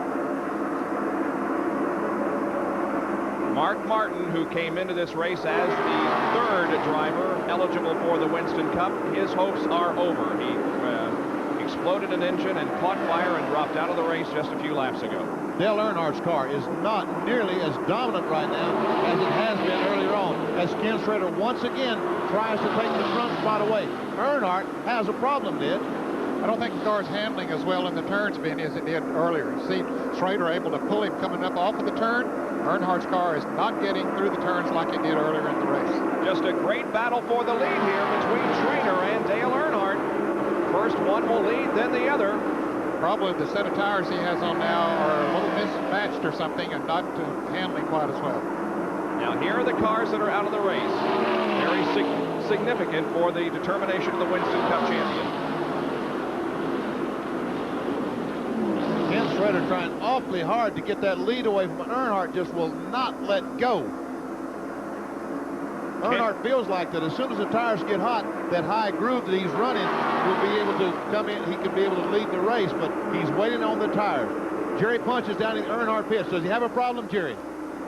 What Childress is telling me, who's the car owner, Richard Childress, is saying is they're getting a lot of inconsistencies here. They put the same stagger on the car every single pit stop, but one pit stop, the car will be very tight. The next pit stop, it'll be very, very loose. So apparently the temperature is fluctuating considerably here. It's probably dropped some 20 degrees since the race began, and certainly it's overcast, so that may have something to do with it, but they really can't explain it. The car right now is indeed a little bit loose. He's trying to be very careful. He is keeping an eye on Rusty Wallace in front of him, another eye on Kenny Schrader behind him, so he's got his hands full right now with a loose race car. But if anybody can drive a car under that condition, it's Dale Earnhardt. He can take a ill-handling race car, not that it's that ill, but it's not as good as it was earlier, and do more with it than anyone I've seen. There we see Neil Bonnet on the inside of Morgan Shepherd going down in turn 1. There is Darrell Waltrip, the Tide Chevrolet, and Davey Allison behind those 3 automobiles. Well, that carburetor put Waltrip on the move again, didn't it? Sure did. And there's Harry Kent, the Skull Bandit, coming up behind. Oh, Earnhardt's going by Rusty Wallace, trying to put him 2 laps down. And he passes. So now Rusty goes again 2 laps down. I don't know. I think maybe that Rusty would have put up a bigger fight had this been anything but the championship deciding race. Yeah, you're probably right. He didn't fight it that much, although his car is not working as well as we have seen that Pontiac. You know, Barry Dodson is exactly right. When he said that they was going to run this race with calculated aggression, you know, I think that's exactly why they run the race today. They have run hard, but yet not taken that chance that they normally would take. Well, Mark Martin will have to wait until 1990 for a Winston Cup championship. Dick Berggren is with him. Well, the most important thing is he's standing here at the garage area. He's able to manage a smile, and you don't seem injured in any way. No. 1990 is going to be a great year. This one's finally over with. What caused the problem? We broke the engine. We really, really ran the thing hard today, and, you know, we were trying to... We went into this thing feeling like we didn't have anything to lose, and we could only gain, and we may as well, you know, we weren't counting points anymore. You know, we had to go into this thing and try to win it and see where the points fell. If we dropped out, that was an okay risk, because we would still wind up 3rd, and that's where we're at. Roll the dice.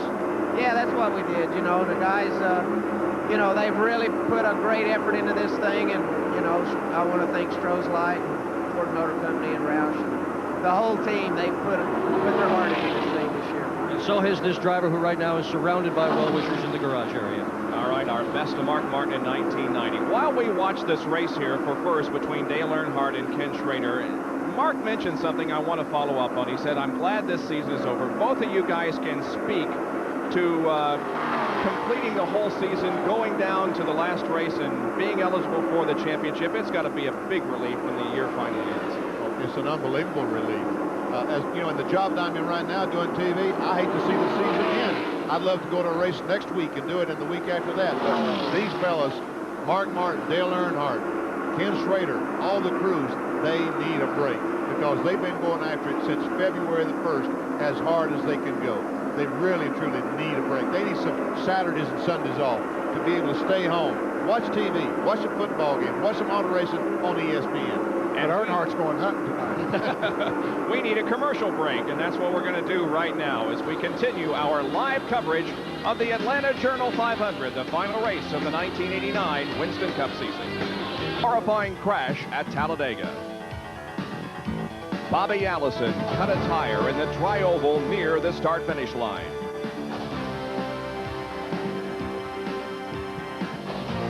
This accident could have changed the sport of auto racing as we know it had the car gone into the grandstand. Fortunately, the safety cables did their job. Son Davey Allison shook off the thoughts of his father's crash and won that race, his first Winston Cup victory. Dale Earnhardt repeated as Winston Cup champion. Remembering 1987 in Winston Cup competition, and Dale Earnhardt is the leader of this Atlanta Journal 500. He is hoping that he can still pull out the championship here this afternoon, but if the race were to end right now, Rusty Wallace would be the champion because Rusty is running in 15th position, and he only needs to finish 18th or better, regardless of what Dale Earnhardt does, to win the Winston Cup. Here we see Jack Pennington. That lead car, the red and white car, is Derek Cope. The blue number 47 is Jack Pennington. The gold and white car on the outside, Bobby Hillen. And here's Darrell Waltrip, the orange and white car on the inside. Now, Bobby Hillen is running 7th, and Darrell Waltrip is 8th. I'm sorry, that's Kyle Petty in the 42 car and not Jack Pennington. Kyle Petty in the Pete car being passed by Darrell Waltrip. So Kyle Petty obviously has some problems. He has been one of the fastest cars all day. Ricky Rudd is slowing coming off of turn 2 and headed down the backstretch. The Quaker State Buick is definitely off the pace. Ricky running in the 1 lap down in 12th position at the moment. There's Ernie Irvin in the Kroger Pontiac pulling up on the back bumper of Kyle Petty. Ernie currently running in the 17th position. He's 2 laps down. And here comes Ricky Rudd into the pits. Ricky, as Ned said, was running in 12th position, but comes in for a stop. It's a little too early for routine stops, isn't it, guys? Oh, yes, it's much too early. Evidently had a right side tire going down and had to make a pit stop. This is for position as Darrell Waltrip moves around to Bobby Hillen. This is for 6th position. Bobby Hillen in number 8 and Darrell Waltrip in number 17. And Darrell Waltrip's car running extremely good after the change in the carburetor. Yeah, that carburetor might be better than the one he had on it. Yeah. He said, why didn't we start with this carburetor? But he didn't lose a lap during that. He was 1 lap down already, and they changed that during a caution period, kept him only 1 lap down, and they say running very strong now.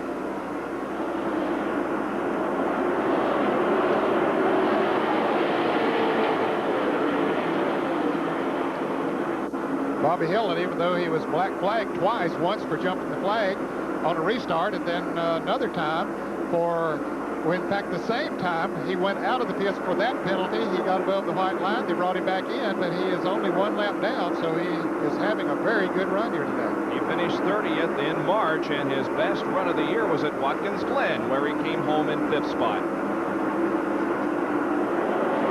There is Kyle Petty, number 42, who was running in 6th position until just a few laps ago. He's dropped back a couple. Yeah, as Benny said, he had been one of the fastest cars on the racetrack. Apparently, the set of tires he has on now is not matched quite as good as some he had earlier, but he's still running good, but not quite as fast as he was. His best finish of the year was here in Atlanta in March. He finished 4th. The 21 and 75 cars are also battling for position. This is Neil Bonnet in number 21 and Morgan Shepherd in number 75. Shepherd, a high line through the fourth corner. Boy, he is up on the top side of the racetrack trying to get that green racetrack, trying to get that good bite. This is for 9th position. Harry Gant is right behind him, but Harry is 2 laps down. These 2 drivers, Morgan Shepherd and Neil Bonnet, are only 1 lap down each. Harry currently shown in 19th position. There is Neil Bonnet, who is in 9th. Morgan Shepherd is in 10th.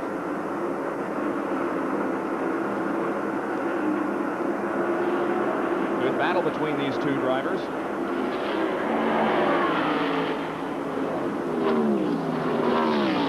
Morgan Shepherd still up on the top side of the racetrack. There we see Dale Earnhardt, our leader, as he has been most of the afternoon. Boy, you can say that again. He has just dominated this race, and that word is overused. Oh, here's Darrell Waltrip passing his brother Michael and taking over 5th spot. Uh-oh, Michael said Mom's going to be mad about this. Well, Darrell really has come up through the field. He was at the back of the pack as far as those that are 1 lap down, and the drivers from 5th through 13th are 1 lap down, and Darrell was back in 13th position, and he has come through all of those cars, past every one of them, now running in 5th position. Darrell 5th, Michael 6th, 7th is Hillen. And look at this. Here's a battle for position. This is the 3rd place tussle between Sterling Marlin in 94 and Jeff Bodine in number 5. Bodine has caught Sterling Marlin, tried to pull alongside up going in turn 3, did get alongside, but on the bottom of the racetrack, not able to get off the corner as well as Sterling Marlin is up on the top side of the racetrack. Earnhardt leads, Schrader 2nd, then this battle for 3rd. We're inside Jeff Bodine's car.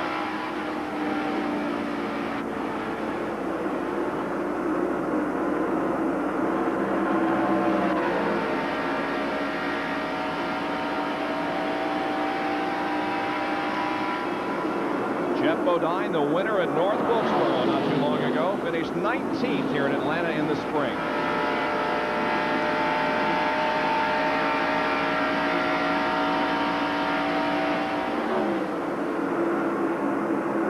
Well, Sterling Marlin doing a nice job holding off the challenge of Jeff Bodine for the moment. Sterling hanging in there in 3rd position. The number 16 car is driven by Larry Pearson. Now, when we did our field review several laps ago, we left out a couple of guys, and this is one of them. Larry Pearson, car number 16, currently is 3 laps down in 22nd position. His best finish of 1989, an impressive 6th at Richmond in the first race. Another car that's looking for a sponsor in 1990. This is sponsored by Chattanooga 2. And right behind him, the 02 car, and that car, Ned, is Richie Bickle, and he is running the Alka-Seltzer sponsorship that we normally see on Jimmy Means' car. Now, Jimmy did not make the field here in his own car, and so he got Richie Bickle to carry that on the side of his car, and he's doing a good job out there today. Of course, Jimmy Means will have the Alka-Seltzer sponsorship for 1990. He was very disappointed. There is the 02 car that we see. It's a Buick, one of the former Hoss Ellington cars, carrying the Alka-Seltzer colors here today. And Bickle, one of those guys who moves up to Winston Cup competition from some of the shorter racetracks. He's run some all-pro races and now sets his sights on the Winston Cup Series for 1990. Rich Bickle.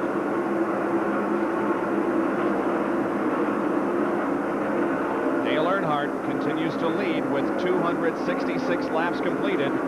Rusty Wallace is right there, 2 laps down in 15th spot, and Darrell Waltrip in car number 17 has moved to 5th spot.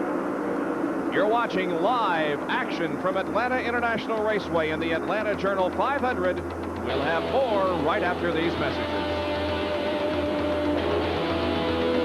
Purolator, exceptional protection for exceptional vehicles like yours.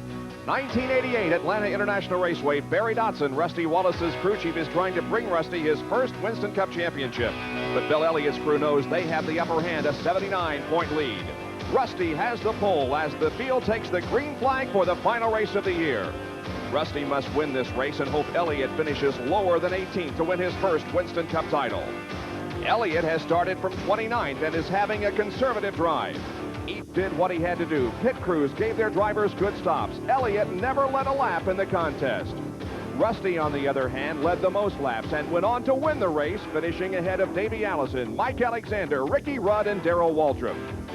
Elliott came home 11th, and that was good enough for the title. Rusty did all he could, but wound up 24 points short. Bill Elliott won his first Winston Cup championship, putting his name in the stock car racing record books.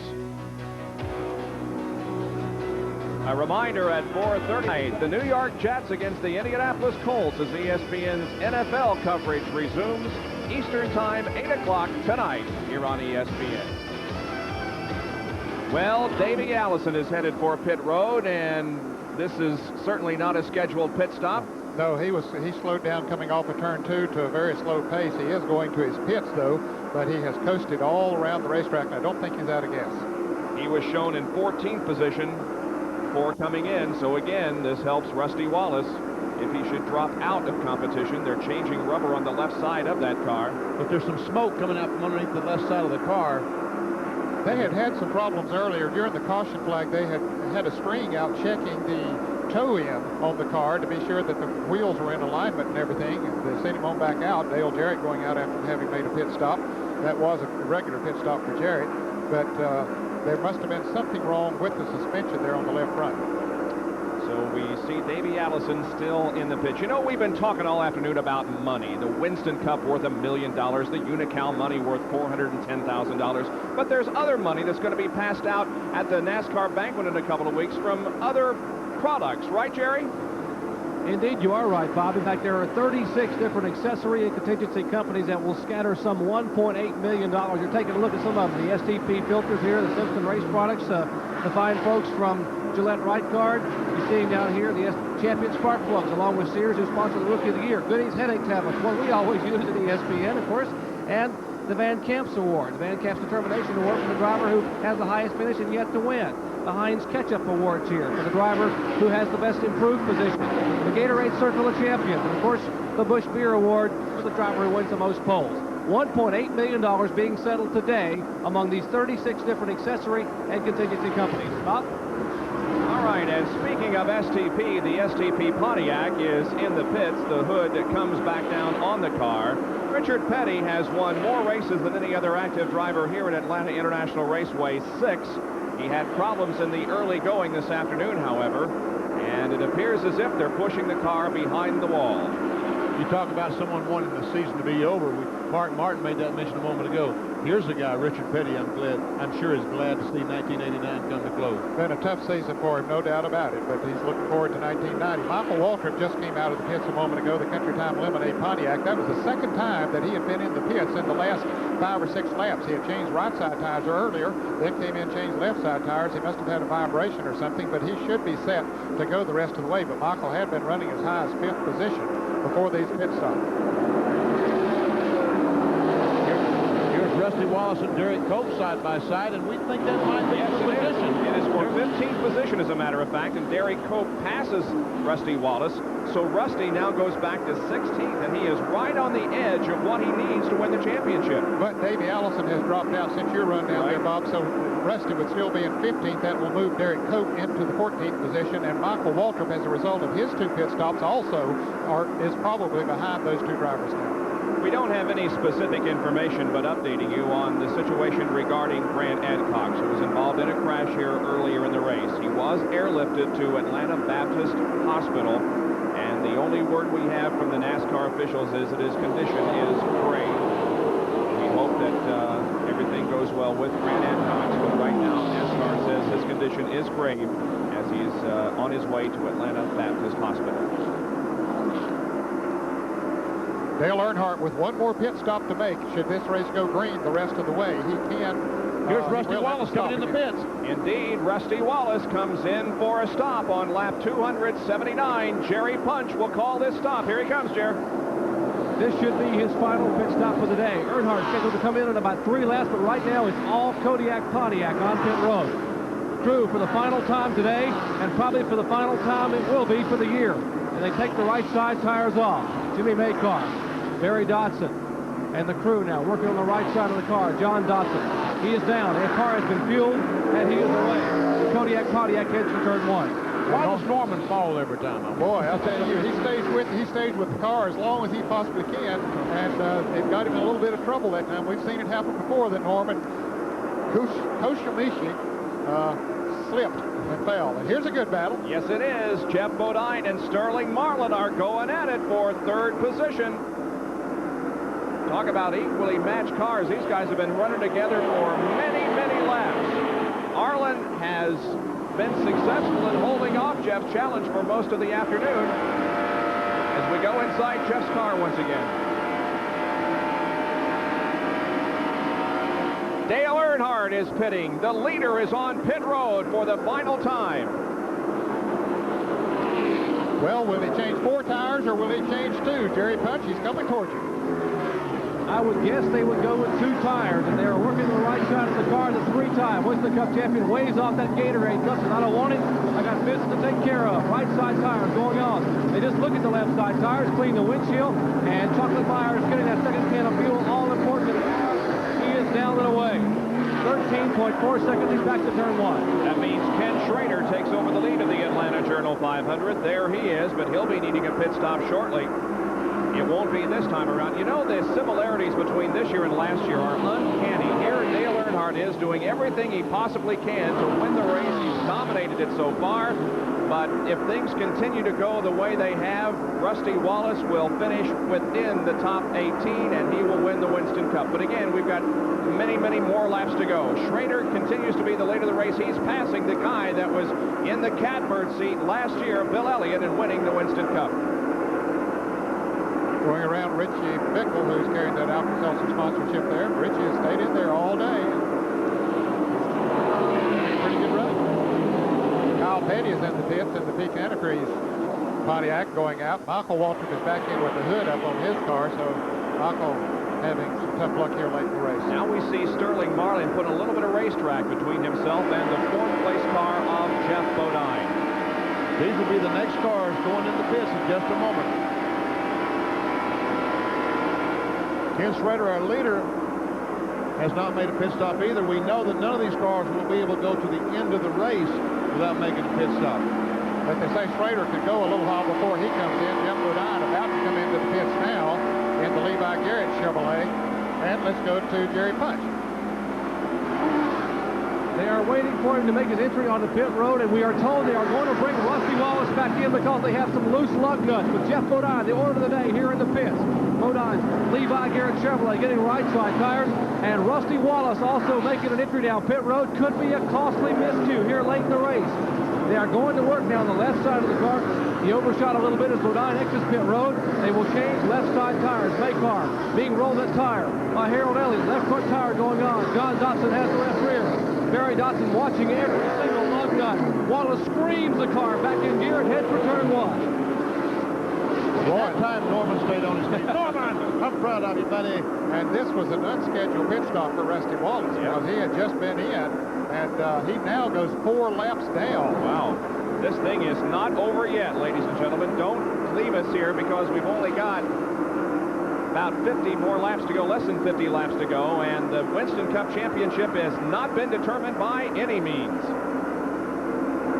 So now when the other leaders make pit stops, when Ken Schrader, Jeff Bodine has already made one, when Schrader makes a pit stop and Sterling Marlin, Wallace might not be 3 laps down, but let's update the man the fact that when Dale Earnhardt made his pit stop, he stayed in the lead lap. Jeff Bodine is a lap down to Ken Schrader right now. Here's the leader, Ken Schrader, putting a lap on Dale Jarrett. He'll be in for a pit stop soon, but for the moment, it's Ken Schrader in command of the Atlanta Journal 500. That's the end of the pit stops for today. Well, that puts Dale Earnhardt back in the lead, and with a big lead as well. He's going to be well over a half a lap ahead of whoever comes out in second place. It'll either be Ken Schrader or Sterling Marlin. While we watch Dale Earnhardt, Michael Waltrip, who was running in the top 10, has gone behind the wall, so add another to the list of those who have dropped out. Rusty Wallace, there he is on the racetrack. We're checking to see exactly his position. 21st is what we have officially. Now, here's smoking. Pole position winner Alan Kowicki was smoking going in turn 3. He has been running slow for a couple of laps. He came in and made a pit stop and hasn't gotten back up to speed yet. Maybe now he will get back up to speed, but he coasted into the pits. Okay, let's go down to Jerry Punch. Jerry, that second pit stop that Rusty made, what was the problem? Well, that pit stop, as you said, cost him 6 spots from 15th to 21st and may cost him $1 million. Let me show you what happened. He possibly said, I think I have loose lug nuts on the left side. Well, you remember when they came in the pit stop prior, they didn't change left side tires. So this tire had been on and wheel had been on for quite a while. Apparently the lug nuts may have worked loose with all the torque in the corner. You see the studs were actually balding out the inside here of the wheel. This wheel was beginning to wobble and vibrate on the car. It was probably just before coming off. They came in wisely, took this wheel off, put a new tire on. But the concern now, fellas, is how about the studs that were being twisted and torn here by the torque of this wheel in the corners? Will those studs hold these final few laps? Boy, there is sure a lot of questions to be asked and answered here in the final few laps of this race. That could be a problem. It could be a problem, but his heart almost stopped that last time because Bobby Hillen went down in turn 3, lost the car a little bit right in front of Rusty Wallace, and while he was getting the car back in shape, Rusty went by him. But I know Rusty had to say, oh boy. Let's present this scenario. If Dale Earnhardt wins the race and Rusty finishes 19th, there would be a tie in points. Who would win the Winston Cup? Rusty would, because he has the most wins. So he needs to finish 18th or better to win the title. If he finishes 19th and Dale wins the race, he still wins the Winston Cup, but he is running 21st at the moment. Now here's this incident you spoke of. Watch Bobby Hillen on the inside of Derek Cope. They almost get together, and Hillen almost lost control. Rusty can't stand to see anything like that. Running out there in pretty good shape right now by himself with Derek Cope behind him. But there are only 5 cars on the lead lap. And our leader is Dale Earnhardt. By a wide margin. And once again, the reason there are 5 cars as opposed to 4 that we had earlier is the fact that Darrell Waltrip hasn't made a pit stop, green flag pit stop. He is in 3rd position at the moment, but he'll have a pit stop coming up before too long. So the drama continues here at Atlanta International Raceway. We still don't know who's going to win the Winston Cup. Stay with us. Here is the story. Rusty Wallace is running 19th now. Mark is out of the race and out of the Winston Cup championship battle. Dale Earnhardt is the leader of the race. If it were to end right now, the season would end in a tie for points, but Rusty Wallace would win the championship because he has more wins. There is Rusty. That's only fitting. As crazy as this season has been, a tie would be perfect, wouldn't it? You know, we came in here this afternoon, and it appeared to be a pretty easy task for Rusty Wallace. All he had to do was finish 18th or better, but it's been a terrific struggle for this man this afternoon while Dale Earnhardt has dominated the race. Let's go to Jerry Punch, who's with Barry Dotson. Well, actually, they are frantic here in the Kodiak pit. Barry Dotson and Raymond Beadle here talking to Rusty, trying to find out. Barry, from what we are told, you are running 19th, and if you stay there, it will come down to a dead-even tie between you and Earnhardt, but you guys would win it by virtue of having more career victories. Do you feel like Rusty can move up and win it outright? He asked me who we're racing. I said, everybody out there. Just pass them, but be careful. We'll take it any way we can get it. I tell you, somebody's trying to make it awfully hard on us. Indeed, they have come back. They have fought back from laps down and now tire trouble and a near disaster a couple of times on pit road. And they are trying their darndest to get a rundown from their score to find out who is running at 18th, 17th, and 16th so Rusty can go after whoever he can catch these final few laps. Well, I wonder why they really want to know who's running ahead of him. I mean, sure, you got to pass every car on the track, but there's Dale Earnhardt.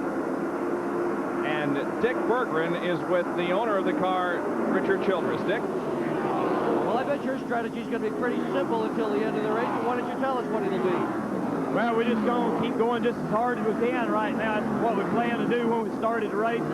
That's what he's doing right now. Very simple for you guys. No calculations, no math, just stay out there. Now, we don't even know where the deal is. We're just going as hard as we can. That's the story. They're going to go as hard as they can, and this day they have gone very, very hard indeed. Well, it's interesting that he said they didn't know where the deal is, and what he meant was how they stood as far as the points are concerned. Again, they're doing everything that they have to do. They're winning the race, and what else can they ask for except for bad luck on the part of Rusty Wallace? By the way, Bob, we talked about the hat, and then next year, I know you want to send me one, but if you want to send me a hat, you got to have to figure out a racetrack that it fits and kind of make a hat. Don't go buy one and send me a $3 hat. I won't get it on, you know? Spend the winter coming up with something creative, right? Yeah, right. Well, the winter is ahead of us, but we first have to establish a winner of this race and the Winston Cup. And we have got now less than just about 20 laps to go before the end of this race. We'll be right back. Atlanta Journal 500 from Atlanta International Raceway and the determination of the 1989 Winston Cup champion.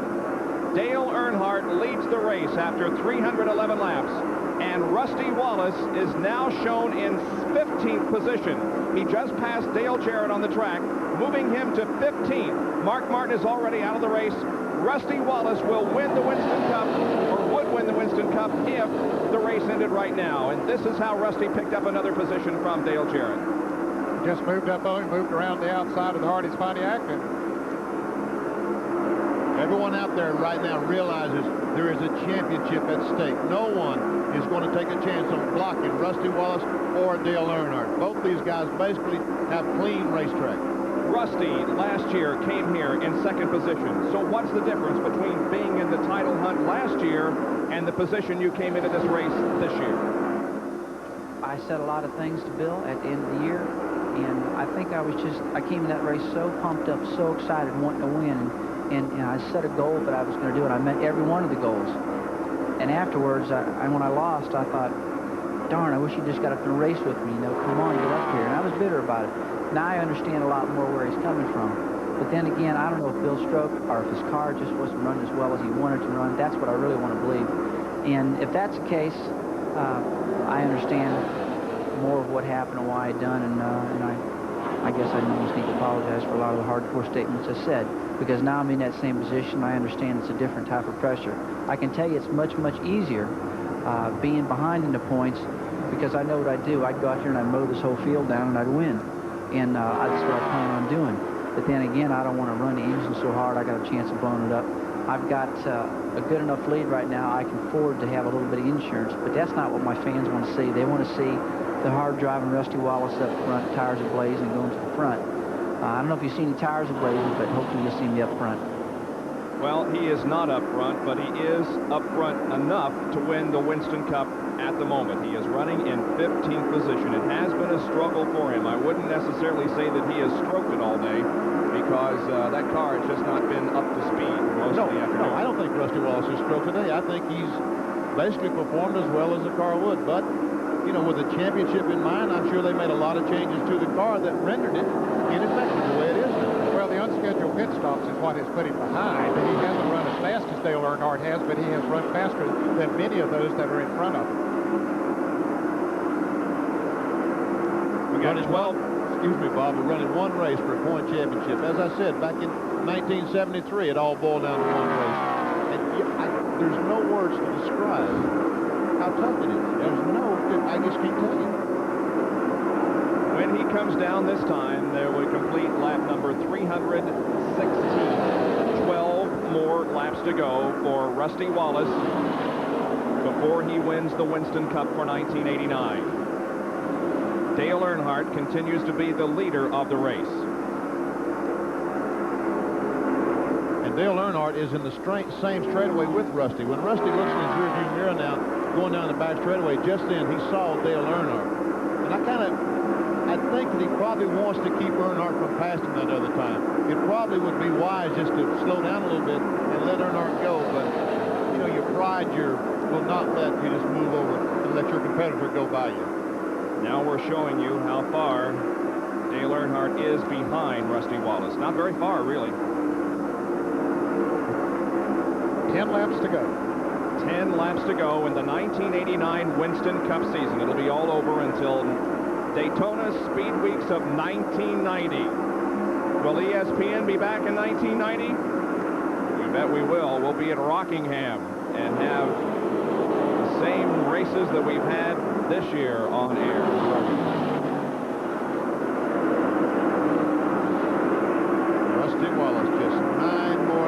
now. 9 more for $1 million and a trophy that says you are the 1989 Winston Cup champion. Rusty Wallace won his first race of 1989 at Rockingham. He won at Richmond. He won at Bristol, Watkins Glen, Michigan, and Richmond. He's not going to win this race here this afternoon, but he could very well be the Winston Cup champion. There are 8 laps to go. There is Barry Dotson, the crew chief on the car. Saying a prayer. Skyward, saying a prayer. Hoping that the next 8 laps go very quickly. There is Richard Childress, who is giving instructions to his driver. Dale Earnhardt, you've done everything you possibly could this afternoon to win the Winston Cup. You have dominated this race probably as much as any race we have seen this year. It sure has. It's reminiscent of Dover back in September. By the way, Bob Jenkins, it has been a fantastic year for me. I've enjoyed it very much. Ned, Jerry Punch, Dick Bergen, and Jack LaRue, and all you guys down on the truck, everybody at ESPN. Thanks so much for making my first year doing this a very enjoyable year. Well, it's been a pleasure working with both you and Ned and Jerry and all the other guys on the crew. It's a hectic schedule we keep, but we have a lot of fun doing this.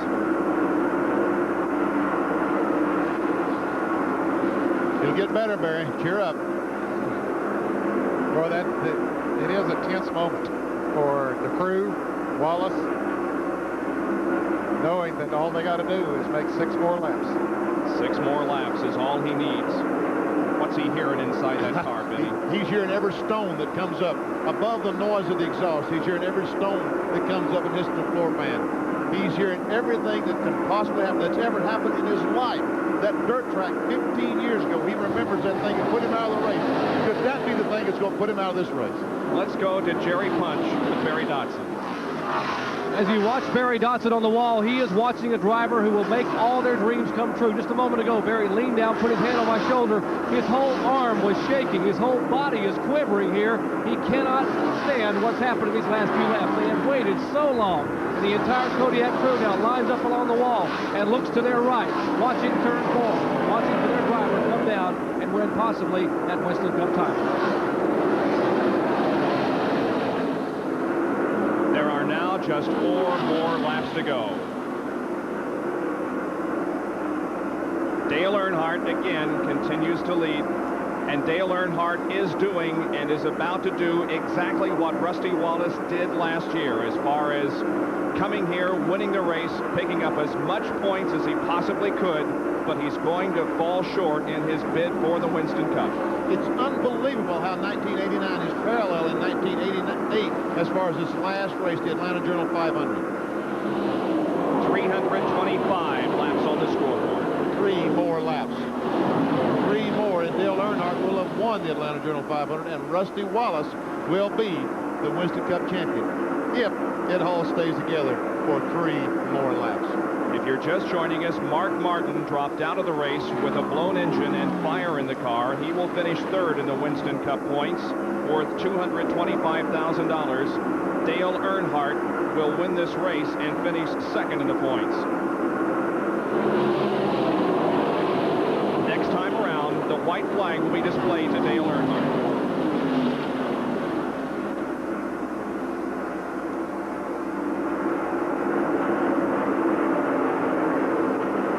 Rusty last year, remember how anguished he was at losing the championship by 24 points. If the Dale Earnhardt is going to lose by about 9 or 12. 12.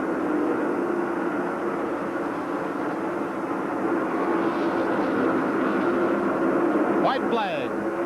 1 more lap to go for Dale Earnhardt. And Rusty Wallace. And Rusty Wallace in his bid to become the 1989 Winston Cup champion. He is about to put his name in the record books among the greats. Buck Baker, Lee Petty, Joe Weatherly, Ned Jarrett, David Pearson, Bobby Isaac, Benny Parsons, Cale Yarborough, Richard Petty, Bobby Allison, Terry Labonte, Darrell Waltrip, Dale Earnhardt, and Bill Elliott. Here comes the checkered flag. There's the end of the race. Dale Earnhardt wins the Atlanta Journal 500. But Rusty Wallace has become the 1989 Winston Cup champion. Bob, he is the 20th different driver to win the championship since it all started back in 1949. Here comes Rusty Wallace finishing that last lap. It's official now. There he crosses the line. Rusty Wallace wins the Winston Cup.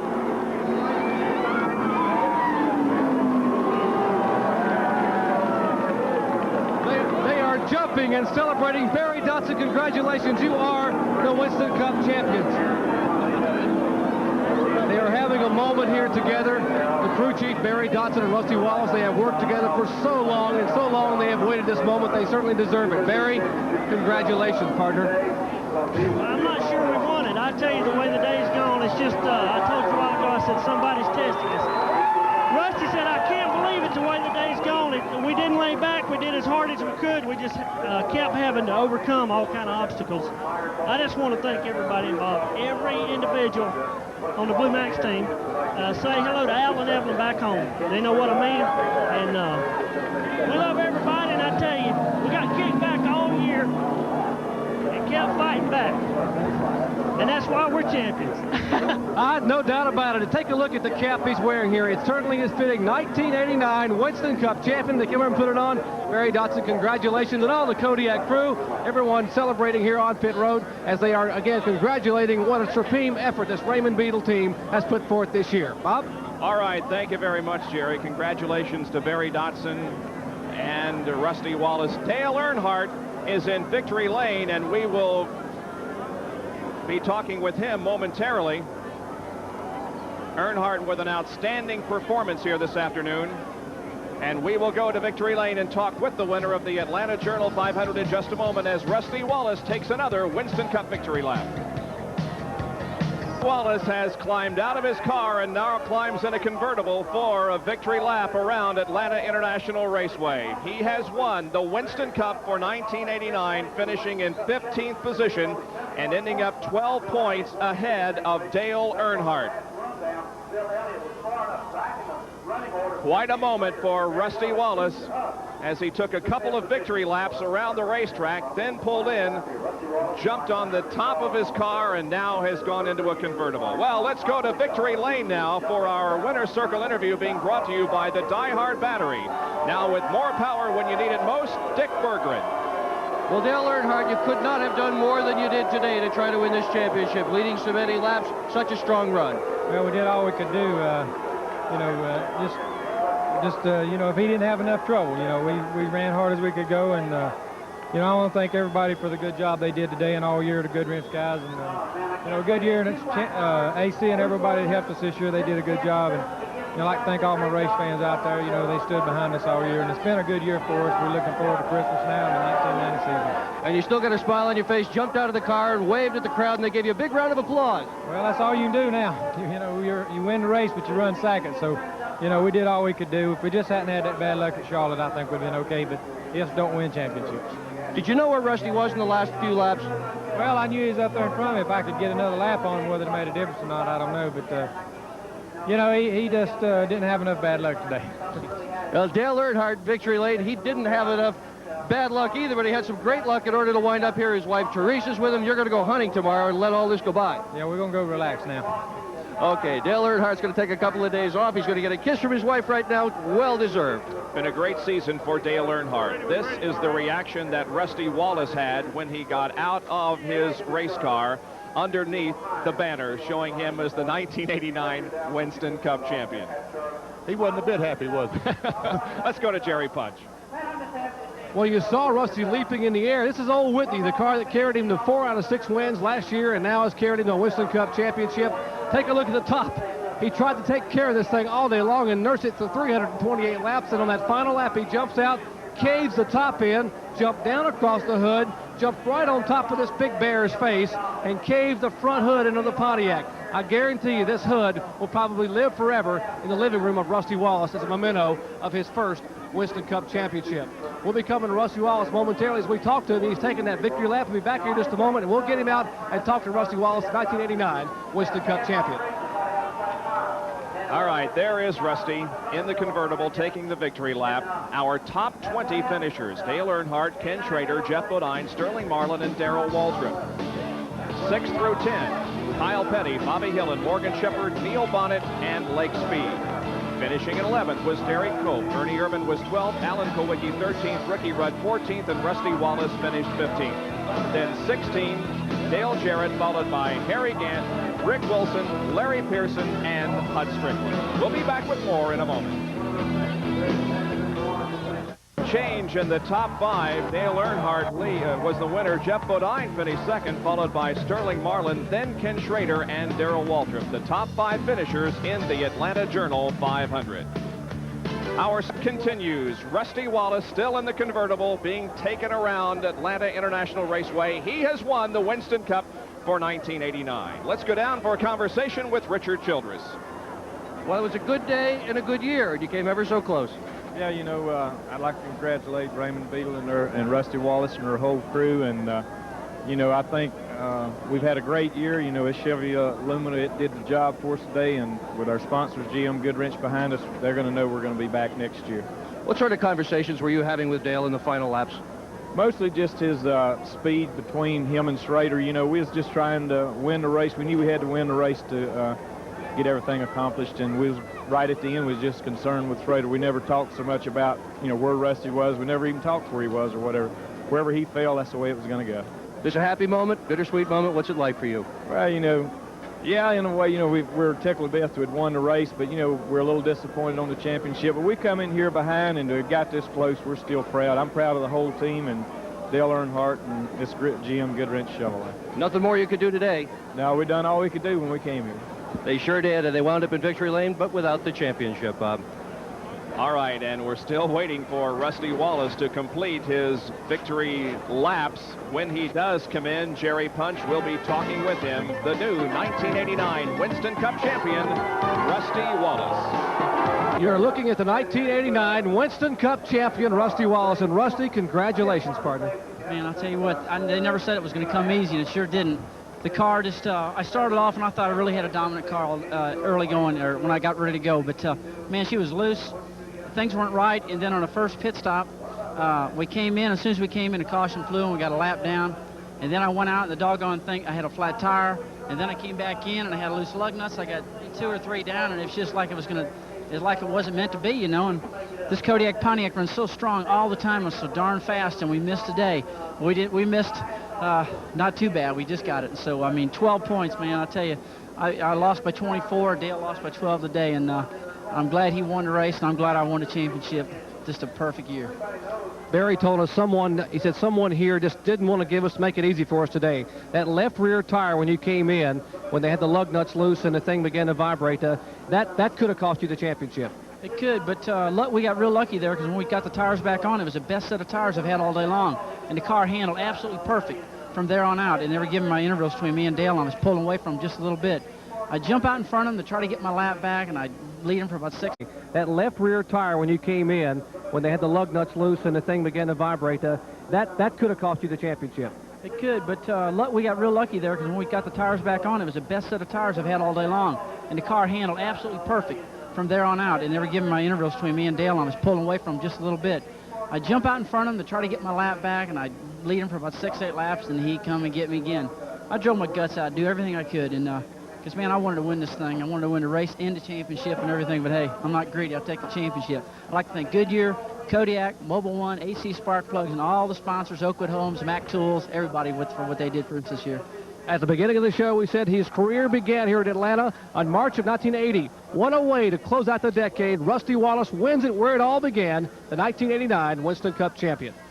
And our congratulations from all of us here at ESPN to Rusty Wallace, who won the championship here this afternoon. Well, soccer is coming up next here on ESPN, and at 8 o'clock tonight, the Colts and the Jets, NFL here on ESPN. It's been a wonderful, memorable year for us here at ESPN in the 1989 Winston Cup season. Here are a few memorable moments from the season just passed.